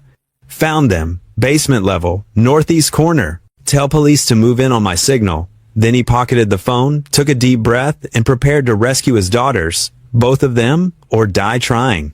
The basement door opened without a sound as Griffin stepped into the hallway, his heart pounding, but his hands steady. Every skill he'd learned in the Marines, every night patrol in hostile territory, had prepared him for this moment. The gap between him and Mariah seemed to stretch for miles, but he knew it was only a matter of seconds before someone would spot him. The abandoned building loomed before Griffin, its broken windows like dark, hungry eyes. His military training kicked in as he crept through the basement entrance. Each step calculated and silent despite his racing heart. The musty smell of mold and decay filled his nostrils as he navigated the darkness, guided only by the dim light of his phone screen. Voices echoed from above, harsh whispers and heavy footsteps. Griffin pressed himself against a wall, his breath shallow and controlled. He could hear a baby's whimper, then Mariah's soft, soothing whisper. His chest tightened. They were alive. Following the sounds, Griffin made his way up a creaking staircase, freezing at each step that threatened to give away his position. The second floor was barely lit by street lights filtering through broken windows. Empty beer bottles and cigarette butts littered the floor, crunching softly under his boots. A man's voice carried down the hallway. "Shut that kid up, or I will." Griffin's blood ran cold. He inched closer to a partially open door, where a weak light flickered. Through the crack, he could see Mariah sitting on a dirty mattress, her hands bound behind her back. Despite her split lip and the bruise darkening her cheek, she curved her body protectively around Hope, who was nestled against her chest. "It's okay, baby," Mariah whispered, her voice trembling but determined. "Mama's here." "Shh." A tall figure paced the room, his tattooed arms visible in the dim light. Griffin recognized him from the security footage, the same skull tattoo that had given them the lead. The man kicked an empty can toward Mariah, making her flinch. Griffin's fingers tightened around his phone. He'd texted their location to Raina and his security contact. The police were coming, but Hope's increasing fussiness made him realize he couldn't wait. Any moment now, that man might lose his patience. Taking a deep breath, Griffin pushed the door open. The hinges creaked, and the tattooed man spun around. His eyes widened in recognition. Clearly, he hadn't expected a middle-aged security guard to find them. "Get away from my daughter," Griffin growled, his voice low and dangerous. The man laughed, pulling out a knife. "Your daughter? Man, you're too late to play daddy now." Griffin's military training took over. As the man lunged, Griffin sidestepped, grabbing the attacker's wrist and twisting hard. The knife clattered to the floor. They grappled, crashing into the wall. Despite his age, Griffin's protective rage gave him strength. He landed a solid punch to the man's jaw, following with a knee to the stomach that doubled him over. "Daddy!" Mariah cried out, her voice breaking with relief and fear. The man recovered quickly, tackling Griffin. They rolled across the dirty floor, trading blows. Griffin took a hit to the ribs that made him gasp, but he managed to get the upper hand, pinning the younger man down. One solid punch knocked him unconscious. Panting heavily, Griffin scrambled to his feet and rushed to Mariah. His hands shook as he untied her bonds, trying to be gentle despite his urgency. "I'm sorry," Mariah sobbed as soon as her hands were free. "I'm so sorry, Daddy. They followed me from the church. I couldn't—" "Shh." Griffin pulled her close, careful of Hope between them. "You're safe now. Both of you are safe." Hope, seemingly sensing the danger was past, reached up and patted Griffin's cheek with her tiny hand, letting out a happy giggle that made both father and daughter cry harder. Sirens wailed in the distance, growing closer. Griffin helped Mariah to her feet, supporting her as she swayed. "Can you walk?" She nodded, clutching Hope tighter. They made their way down the stairs, just as police. Cars screeched to a halt outside, their red and blue lights painting the street in urgent colors. Officers swarmed the building, weapons drawn. In the safety of the street, Griffin finally allowed himself to really look at Mariah. Her face was tear-streaked and bruised, but her eyes held a strength that reminded him so much of her mother. He pulled her into another embrace, and this time she didn't resist. "I thought I'd lost you again," he choked out, his tears falling into her hair. "I thought—" "You found us," Mariah whispered, her free arm tightening around him. "You actually came for us." Hope, sandwiched between them, reached up again to touch Griffin's wet cheek, her innocent laughter balm to their raw emotions. She grabbed his nose, making him laugh despite everything. "Sir," a paramedic approached them gently. "We need to check them out." Griffin nodded, reluctantly letting go. As the paramedics guided Mariah and Hope toward the waiting ambulance, he watched them with burning eyes. His ribs ached, his knuckles were bleeding, but none of that mattered. His family was safe. Police officers led the handcuffed gang members to waiting patrol cars. Griffin recognized several faces from Mariah's descriptions to the police. The tattooed man was last, his face swollen from their fight. He glared at Griffin as he was led past, but Griffin barely noticed.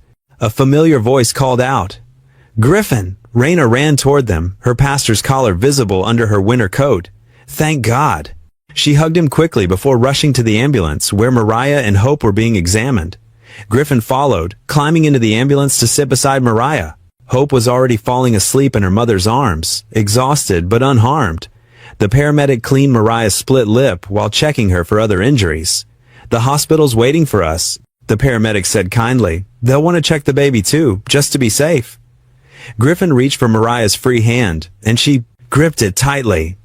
As the ambulance doors closed and they pulled away from the scene, Mariah leaned her head against his shoulder. "Thank you for not giving up on us," she whispered. Fluorescent lights buzzed overhead in the sterile hospital corridor as Griffin paced outside the examination room.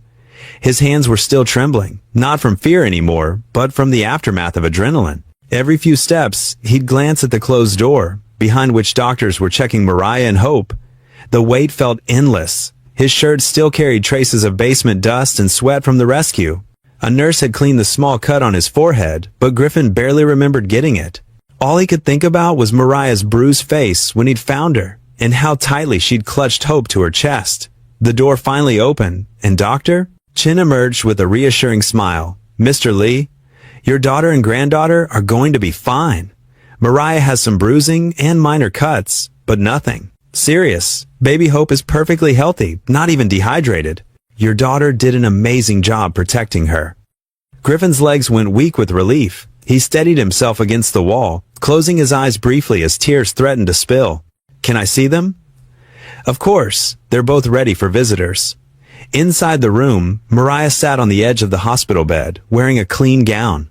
Hope was sleeping peacefully in a clear plastic bassinet beside her. When Griffin entered, Mariah looked up, her eyes red-rimmed, but clear. "Dad," she whispered, and the word hit Griffin like a physical force. He crossed the room in 3 strides and carefully wrapped his arms around her. This time, she didn't pull away. "I'm so sorry," she mumbled into his shirt. "I should have told you more about them. I should have—" "Shh," Griffin said, stroking her hair like he used to when she was tiny. "You're safe now. That's all that matters." A soft knock at the door made them look up. Pastor Raina stood there, holding Sammy's hand. The boy's eyes were wide, taking in the unfamiliar hospital room. "Look who wanted to see his sister," Raina said softly. Sammy approached the bed slowly, clutching his dinosaur toy. He studied Mariah's face, reaching out to touch a small bandage on her cheek with gentle fingers. "Does it hurt?" he asked in his quiet way. Mariah shook her head, managing a smile. "Not anymore." She opened her arms, and to everyone's surprise, Sammy stepped right into them, wrapping his arms around her neck in a tight hug. Griffin watched in amazement. Sammy rarely initiated physical contact with anyone besides him. "I was scared," Sammy whispered. "Me too," Mariah admitted, holding him close. "But your daddy saved us, just like a superhero." Hope stirred in her bassinet, making tiny cooing sounds. Sammy pulled back from the hug to peer at his niece. "She's okay too?" "She's perfect," Mariah assured him. She looked up at Raina, who had been watching the scene with warm, "Pastor Raina, I think I'm ready. Ready to really change things. No more running, no more old life. I want to do better. For Hope, for all of us." Raina stepped forward, placing a gentle hand on Mariah's shoulder. "The church's safe house apartment is already prepared. It's in a secure building, with good security and a playground nearby. You'll have time to heal and build a new life." Actually, a new voice chimed in from the doorway. "Doctor." Chen had returned, holding some papers. "Mr. Lee, I couldn't help but overhear about your security experience. We're currently hiring for our hospital security team. Better pay, full benefits. Would you be interested in a referral?" Griffin blinked in surprise. Yes, absolutely. I'll have HR contact you tomorrow," Dr. Chin smiled. "We take care of our own here." As the doctor left, Raina added, "The apartment has 3 bedrooms. Plenty of space for all of you, if that's what you want." Griffin looked at Mariah questioningly. Hardly daring to hope, she nodded, fresh tears spilling down her cheeks. "Please, Dad, stay with us?" "Try and stop me," he managed, his voice rough with emotion. Later that night, after being discharged and settling into the church apartment, Griffin stood in the doorway of what would be Mariah and Hope's room. The space was simple but clean, with soft yellow walls and a proper crib that Raina's congregation had donated. Mariah was already asleep, curled protectively around Hope. In the next room, he could hear Sammy's familiar soft snoring. Griffin sank to his knees beside the bed, his heart so full it felt like it might burst. He hadn't prayed properly in years, not since losing his wife, but the words came naturally now. "Thank you," he whispered, his hand ghosting over Hope's tiny feet, then touching Mariah's hair softly. "Thank you for bringing them back to me, for giving me a second chance. Help me be the father they deserve." Hope made a small sighing sound in her sleep, and Mariah shifted slightly, instinctively drawing her daughter closer. Griffin stayed there, watching over his family, feeling for the first time in years that he was exactly where he needed to be. The night settled around them like a gentle blanket, and somewhere in the distance, church bells chimed softly in the winter air. The sound of the city seemed far away now, unable to touch this moment of peace, this gift of new beginnings. The VA hospital lobby gleamed under morning sunlight, streaming through tall windows.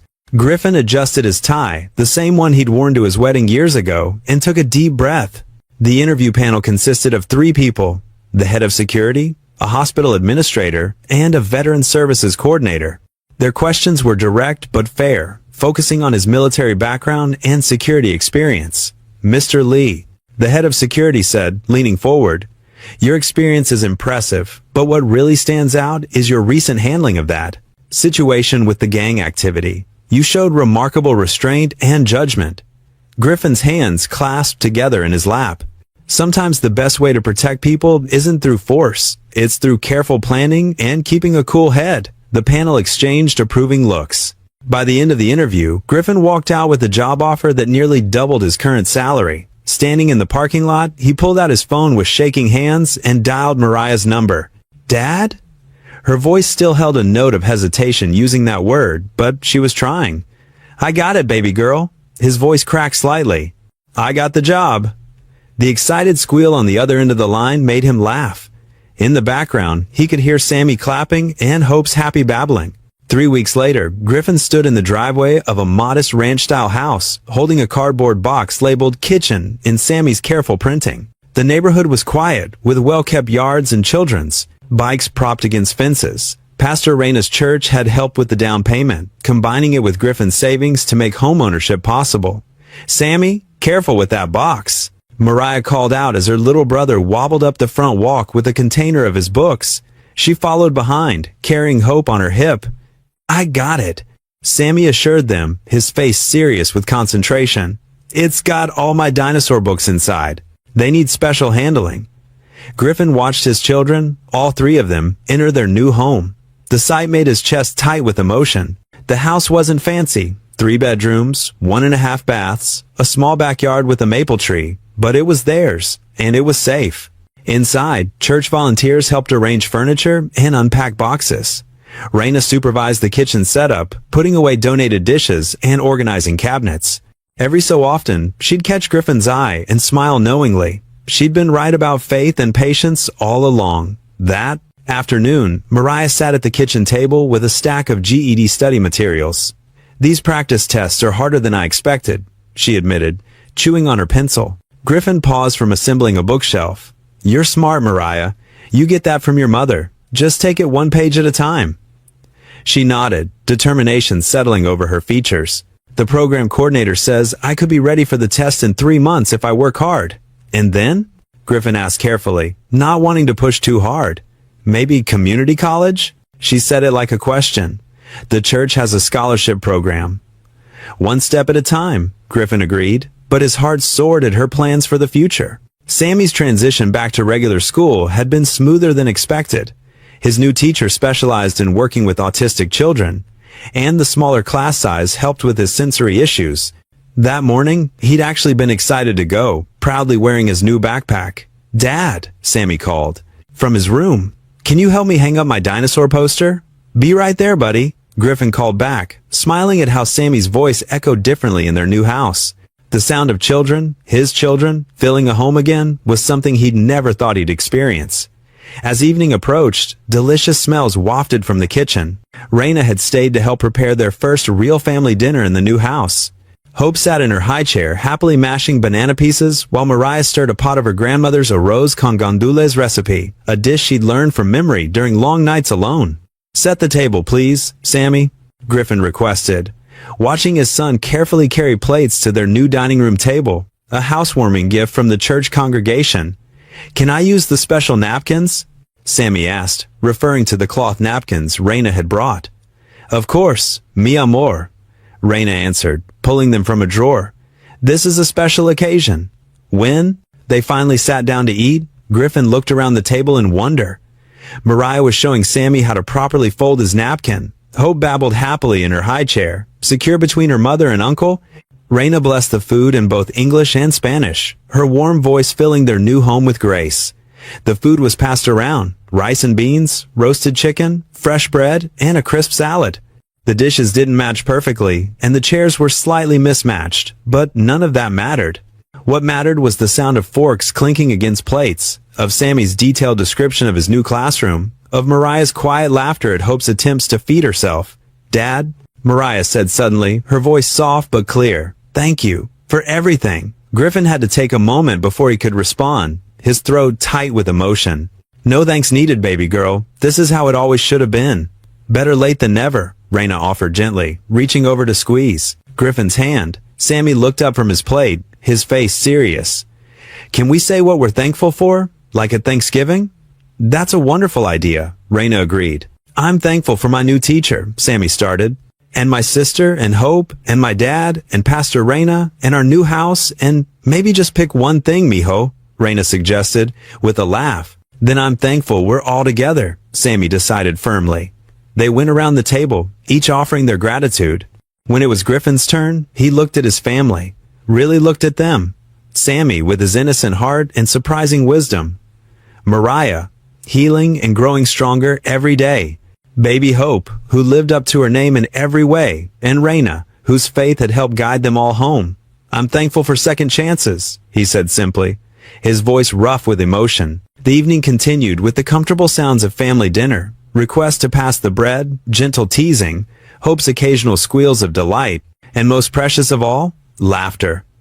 Real, genuine laughter that echoed off their new walls and seemed to fill every corner with warmth. Sunlight filtered through the stained glass windows of Raina's church, casting rainbow patterns across the worn wooden pews. The Sunday morning service buzzed with energy as the congregation settled in, their winter coats draped over seats and children fidgeting in their Sunday best. Sammy sat in the front row, wearing his favorite dinosaur bow tie, while baby Hope cooed softly in her carrier beside him.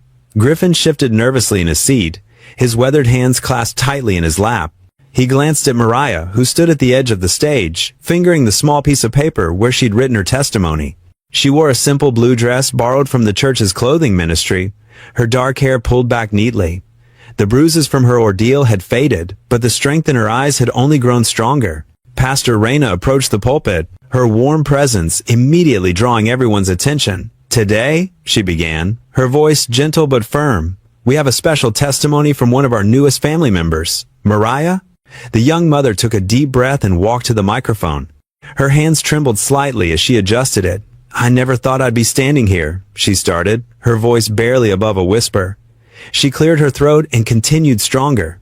"A month ago, I was stealing formula from a grocery store. I was running from my past, from myself, and especially from my father." Griffin's eyes welled up as Mariah's gaze found his. But that night, God had other plans.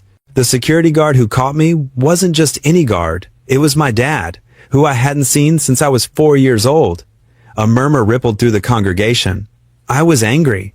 So angry. Mariah's voice cracked. I spat at him. I cursed him. I wanted nothing to do with him. But he didn't give up on me. When he found me again, feeding my baby, behind that store, he didn't lecture me or judge me. He just took us home. She paused, wiping a tear. My father could have turned me in that first night. He could have walked away when he learned about my troubled past. He could have given up when those men took hope in me. Her voice grew stronger. But he never did. He fought for us. He searched for us. He risked his life to save us. Mariah turned fully toward Griffin now, tears streaming freely. "Dad, you showed me what real love looks like. You showed me what God's love looks like. Patient, enduring, forgiving. Thank you for never giving up on me." The church was silent except for scattered sniffles. Pastor Raina gestured for Griffin to join his daughter. He stood slowly, his own eyes glistening, and made his way to the stage. At the microphone, Griffin cleared his throat gruffly. "I'm not much for public speaking," he began, his deep voice rough with emotion. "But I need to say this. For 18 years, I carried the weight of my mistakes. I let fear and pride keep me from my daughter. I thought I was protecting her by staying away, but I was wrong." He turned to face the congregation. Forgiveness isn't just about saying sorry. It's about changing. It's about choosing love over fear every single day. My daughter taught me that. My son taught me that. This church taught me that. Mariah stepped closer to her father, and he wrapped an arm around her shoulders. "God gave me a second chance with my family," Griffin continued. "He brought my daughter back to me, gave me a beautiful granddaughter, and showed me that healing is possible, even after years of pain." Pastor Raina stepped forward, her dark eyes shining. She embraced them both, holding them tight as the congregation spontaneously rose to their feet. The applause echoed off the high ceiling, punctuated by calls of "Amen" and "Praise God." As the clapping slowly died down, the worship team began a soft hymn. People started filing out of their pews, many coming forward to hug Mariah and Griffin. Sammy proudly showed off baby Hope to anyone who would look, telling them, "That's my sister and my niece." When the crowd finally thinned, Griffin found himself alone with Pastor Raina near the altar. She was straightening some hymnals, humming softly to herself. The morning light caught the silver in her hair, and Griffin felt his heart skip a beat. "Raina?" he said softly. She turned, her expression gentle and knowing. "I need to tell you something." He took a deep breath. "These past few months, you've been our rock. You've helped heal my family. But somewhere along the way, He faltered, then pressed on.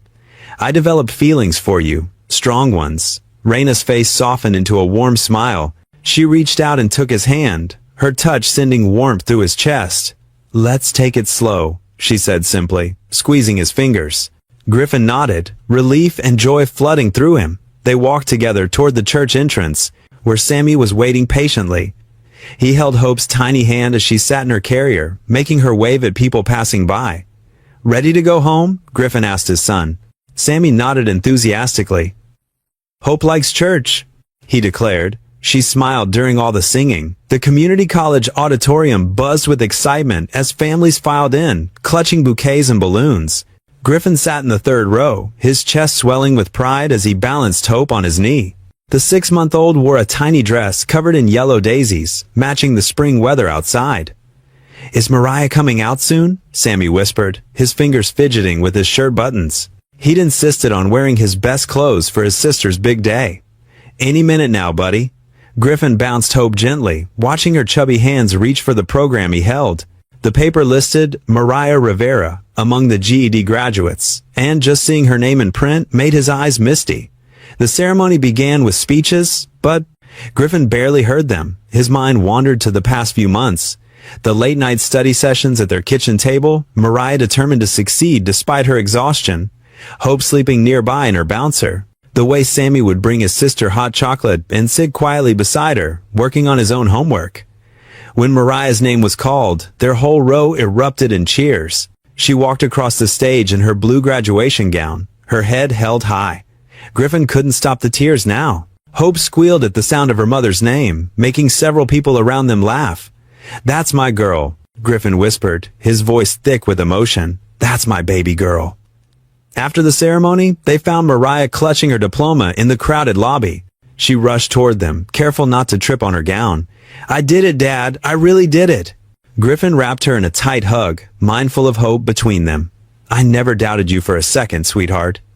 The following week, Mariah started her new position at the church. Pastor Raina had created a role specifically for her, program assistant for the youth outreach ministry. Griffin watched his daughter flourish as she helped other young mothers find their footing, her own experiences becoming a bridge of understanding. One Wednesday evening, Griffin sat in on his first veterans mentoring session at the community center. The room was filled with young men and women, their eyes carrying the same shadows he once saw in his own mirror. He shared his story, the PTSD, the mistakes, the long road to healing, and watched understanding dawn in their faces. Sometimes the hardest battle, he told them, his voice steady, is finding your way back to family, but it's worth every step. After the session, a young veteran approached him, hands shoved deep in his pockets. "Sir, how did you learn to be a dad again?" Griffin thought about Sammy's patience, Mariah's forgiveness, and Hope's unconditional love. "One day at a time, son. One day at a time." At home, life settled into new rhythms. Sammy's teacher called one afternoon, her voice excited. "Mr. Lee, I had to tell you about Sammy's essay. He wrote the most beautiful piece about heroism." That evening, Griffin found the essay on Sammy's desk. The title made his heart skip. "My hero is my dad." He sat on Sammy's bed and read, "My dad is my hero because he never gives up. When my sister was lost, he found her. When I'm scared, he makes me feel safe. He works 2 jobs sometimes, but he always has time to read me stories. He says being brave isn't about not being scared. It's about doing the right thing even when you are scared. My dad is the bravest person I know." Griffin carefully folded the paper and tucked it into his wallet, right next to the old photo of young Mariah.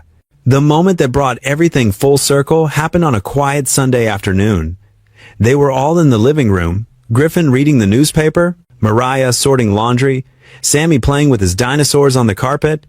Hope had been pulling herself up on the coffee table for weeks, Cruz walking along its edge with determined concentration. Suddenly, Mariah gasped. "Dad, look!" Hope had let go of the table. She stood wobbling for a moment, her face scrunched in concentration. Then, with tiny arms outstretched, she took one tentative step toward Griffin. Then another, and another. "That's it, baby girl." Griffin set down his paper and held out his arms. "Come to Grandpa." Hope's face lit up with a toothless grin as she toddled the remaining steps into Griffin's waiting embrace. The whole family erupted in cheers and applause. Sammy jumped up and down, clapping wildly. Mariah wiped happy tears from her eyes. "Did you see that?" She laughed. "She walked. My baby walked." Griffin scooped Hope up and kissed her chubby cheeks, just like her mama, strong and determined. Mariah sat beside them on the couch, leaning her head on Griffin's shoulder. "Thank you, Dad," she whispered, "for everything."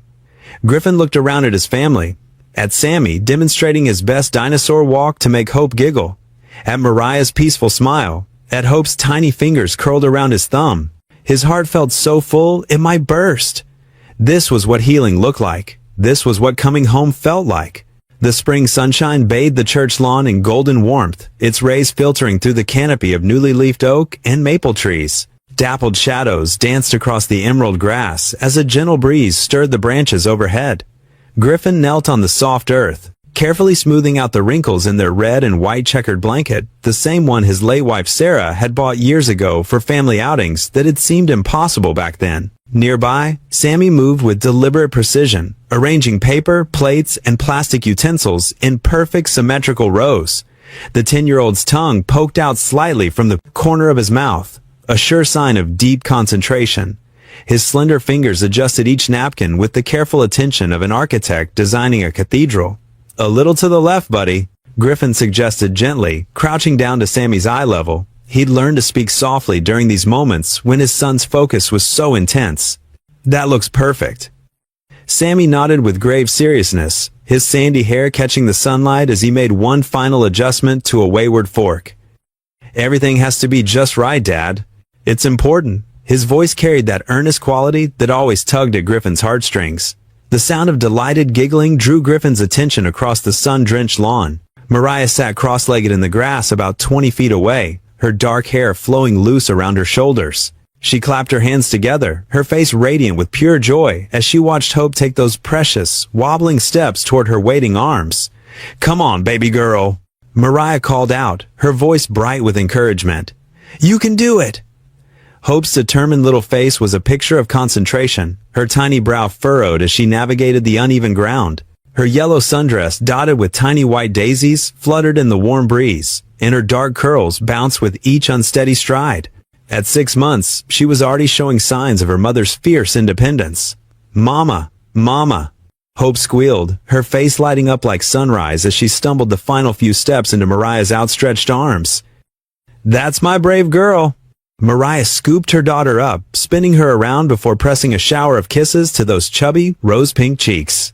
Their shared laughter rang out across the peaceful church grounds, a sound that made Griffin's chest tighten with overwhelming gratitude. The crunch of footsteps on the gravel pathway made them all turn. Pastor Raina approached through the dappled sunlight, her flowing skirt swaying with each step. In her hands, she carried a covered ceramic dish that immediately caught Sammy's attention. "Is that your special flan?" Sammy asked, practically bouncing on his toes as his eyes widened with hopeful anticipation. "The one with the caramel sauce that tastes like heaven?"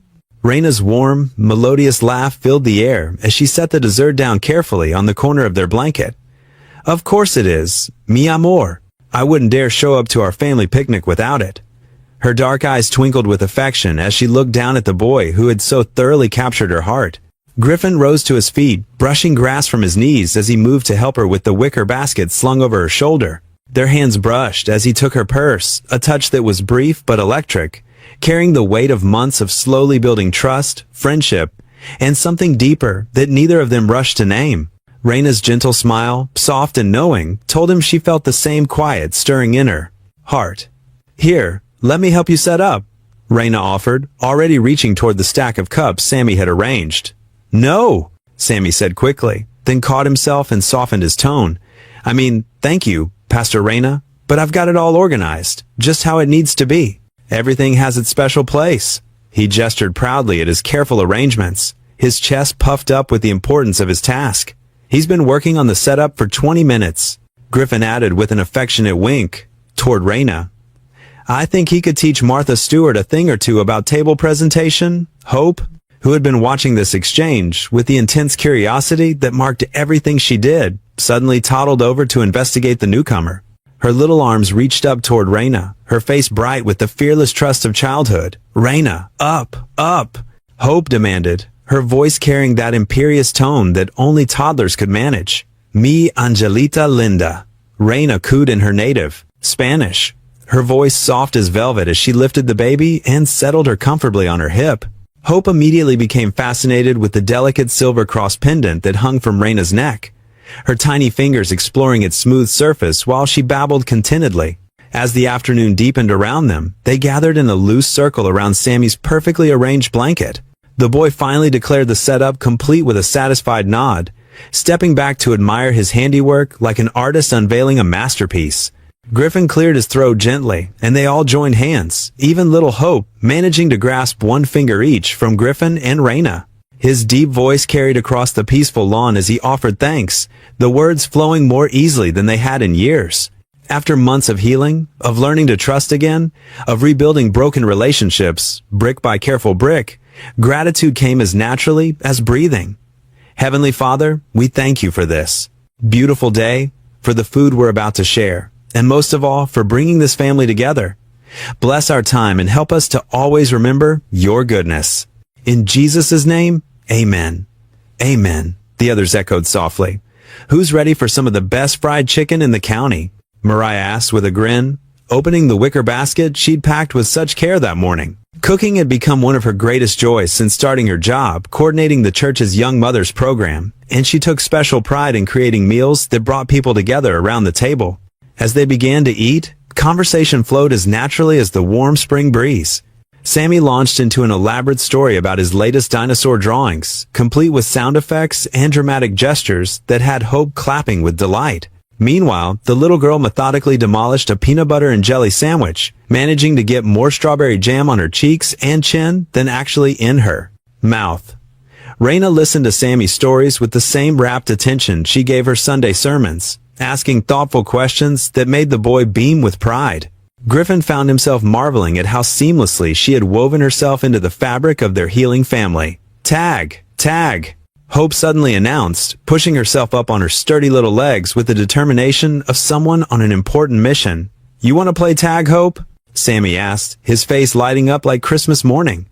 When she nodded enthusiastically, bouncing on her toes, he scrambled to his feet. "Okay, but I'll go real slow so you can catch me." And so began their game, with Hope's delighted squeals and giggles filling the warm afternoon air. She chased after her big brother across the soft grass, her little legs pumping as fast as they could carry her. Sammy ran just fast enough to stay ahead, his natural gentleness shining through as he occasionally let her get close before dancing away with a playful, "Can't catch me, little sister." Griffin watched them play, his throat growing tight with an emotion so powerful it threatened to overwhelm him. He remembered those long, lonely nights when it had been just him and Sammy in their small apartment, both of them aching for something more, but not knowing how to find it. The silence had been so heavy sometimes, broken only by Sammy's quiet questions about why they didn't have a bigger family like the other kids at church. Now, here they were, whole, healing, surrounded by more love than Griffin had ever dared to dream possible. Raina's hand found his on the soft fabric of the blanket, her touch grounding him in this perfect moment. Her fingers, warm and steady, intertwined with his as she spoke softly. "God works in mysterious ways, doesn't he?" "That he does," Griffin agreed, his voice rough with emotion as he thought of all the twists and turns, the pain and fear and moments of black despair that had somehow led them to this sun-drenched afternoon. "I never could have imagined this a year ago." Mariah, who had been watching her daughter play with eyes that shone with unshed tears, shifted closer to them on the blanket. She'd traveled such a long, difficult road from that desperate young woman stealing baby formula in the dead of night, her heart breaking with each choice she felt forced to make. The church's Young Mothers program was thriving under her passionate leadership now. Her own story of redemption, inspiring other women to believe in the possibility of second chances. As the afternoon light began to soften and deepen, painting everything in shades of honey and gold, Hope finally tired herself out from all the running and giggling. She toddled over to where Sammy sat, catching his breath, and climbed into his lap with the casual confidence of a child who knew she was deeply loved. "Look, Hope," Sammy said softly, pointing up at the sky where white clouds drifted lazily overhead. "That one looks like a elephant, and that one looks like a birthday cake." Hope followed his pointing finger with serious concentration, babbling her own observations in the special language only she understood. Raina began gathering the remains of their picnic lunch, humming an old hymn under her breath, something about amazing grace that seemed to float on the warm air like a blessing. Her movements were unhurried, savoring these precious moments of peace and togetherness. Griffin leaned back against the sturdy trunk of the ancient dogwood tree behind them, its branches heavy with white blooms that created a living canopy overhead. The tree had weathered countless seasons, countless storms, and yet each spring it burst forth with new life and beauty. Much like their little family, he thought with wonder. Mariah rose from her spot on the blanket and moved to sit beside him, her shoulder touching his in a gesture of connection that still amazed him after all these months. The wall that had stood between them for so many years had finally crumbled, replaced by something stronger and more beautiful than either of them had thought possible. "Thank you, Dad," she whispered, her voice thick with all the emotions that words could barely contain. "For not giving up on us. For fighting for this." Griffin felt tears blur his vision, and for once, he didn't try to hide them or brush them away. "No, baby girl, thank you for coming back to me. Thank you for giving this old man a chance to be the father you deserved all along." They sat together in comfortable silence under the blooming dogwood, Griffin and Mariah. Sammy and Baby Hope, their faces warmed by the golden light of the setting sun. They were safe here, surrounded by love and acceptance and the kind of grace that could heal even the deepest wounds. A family bound not just by blood, but by choice and faith and forgiveness freely given.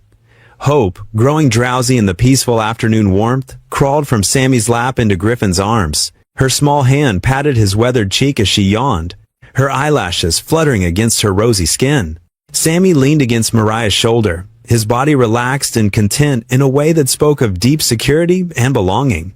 Above them, the dogwood petals began to drift down, like nature's own confetti, white and perfect against the blue sky. They fell softly around the family, gathered beneath the ancient tree, a gentle reminder of grace, freely given and gratefully received, of new beginnings that could bloom even from the most broken soil.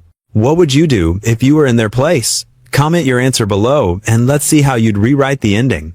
If you enjoyed the story of Griffin Lee, I handpicked the next story that you will enjoy. Please don't miss this one. Click here to watch it.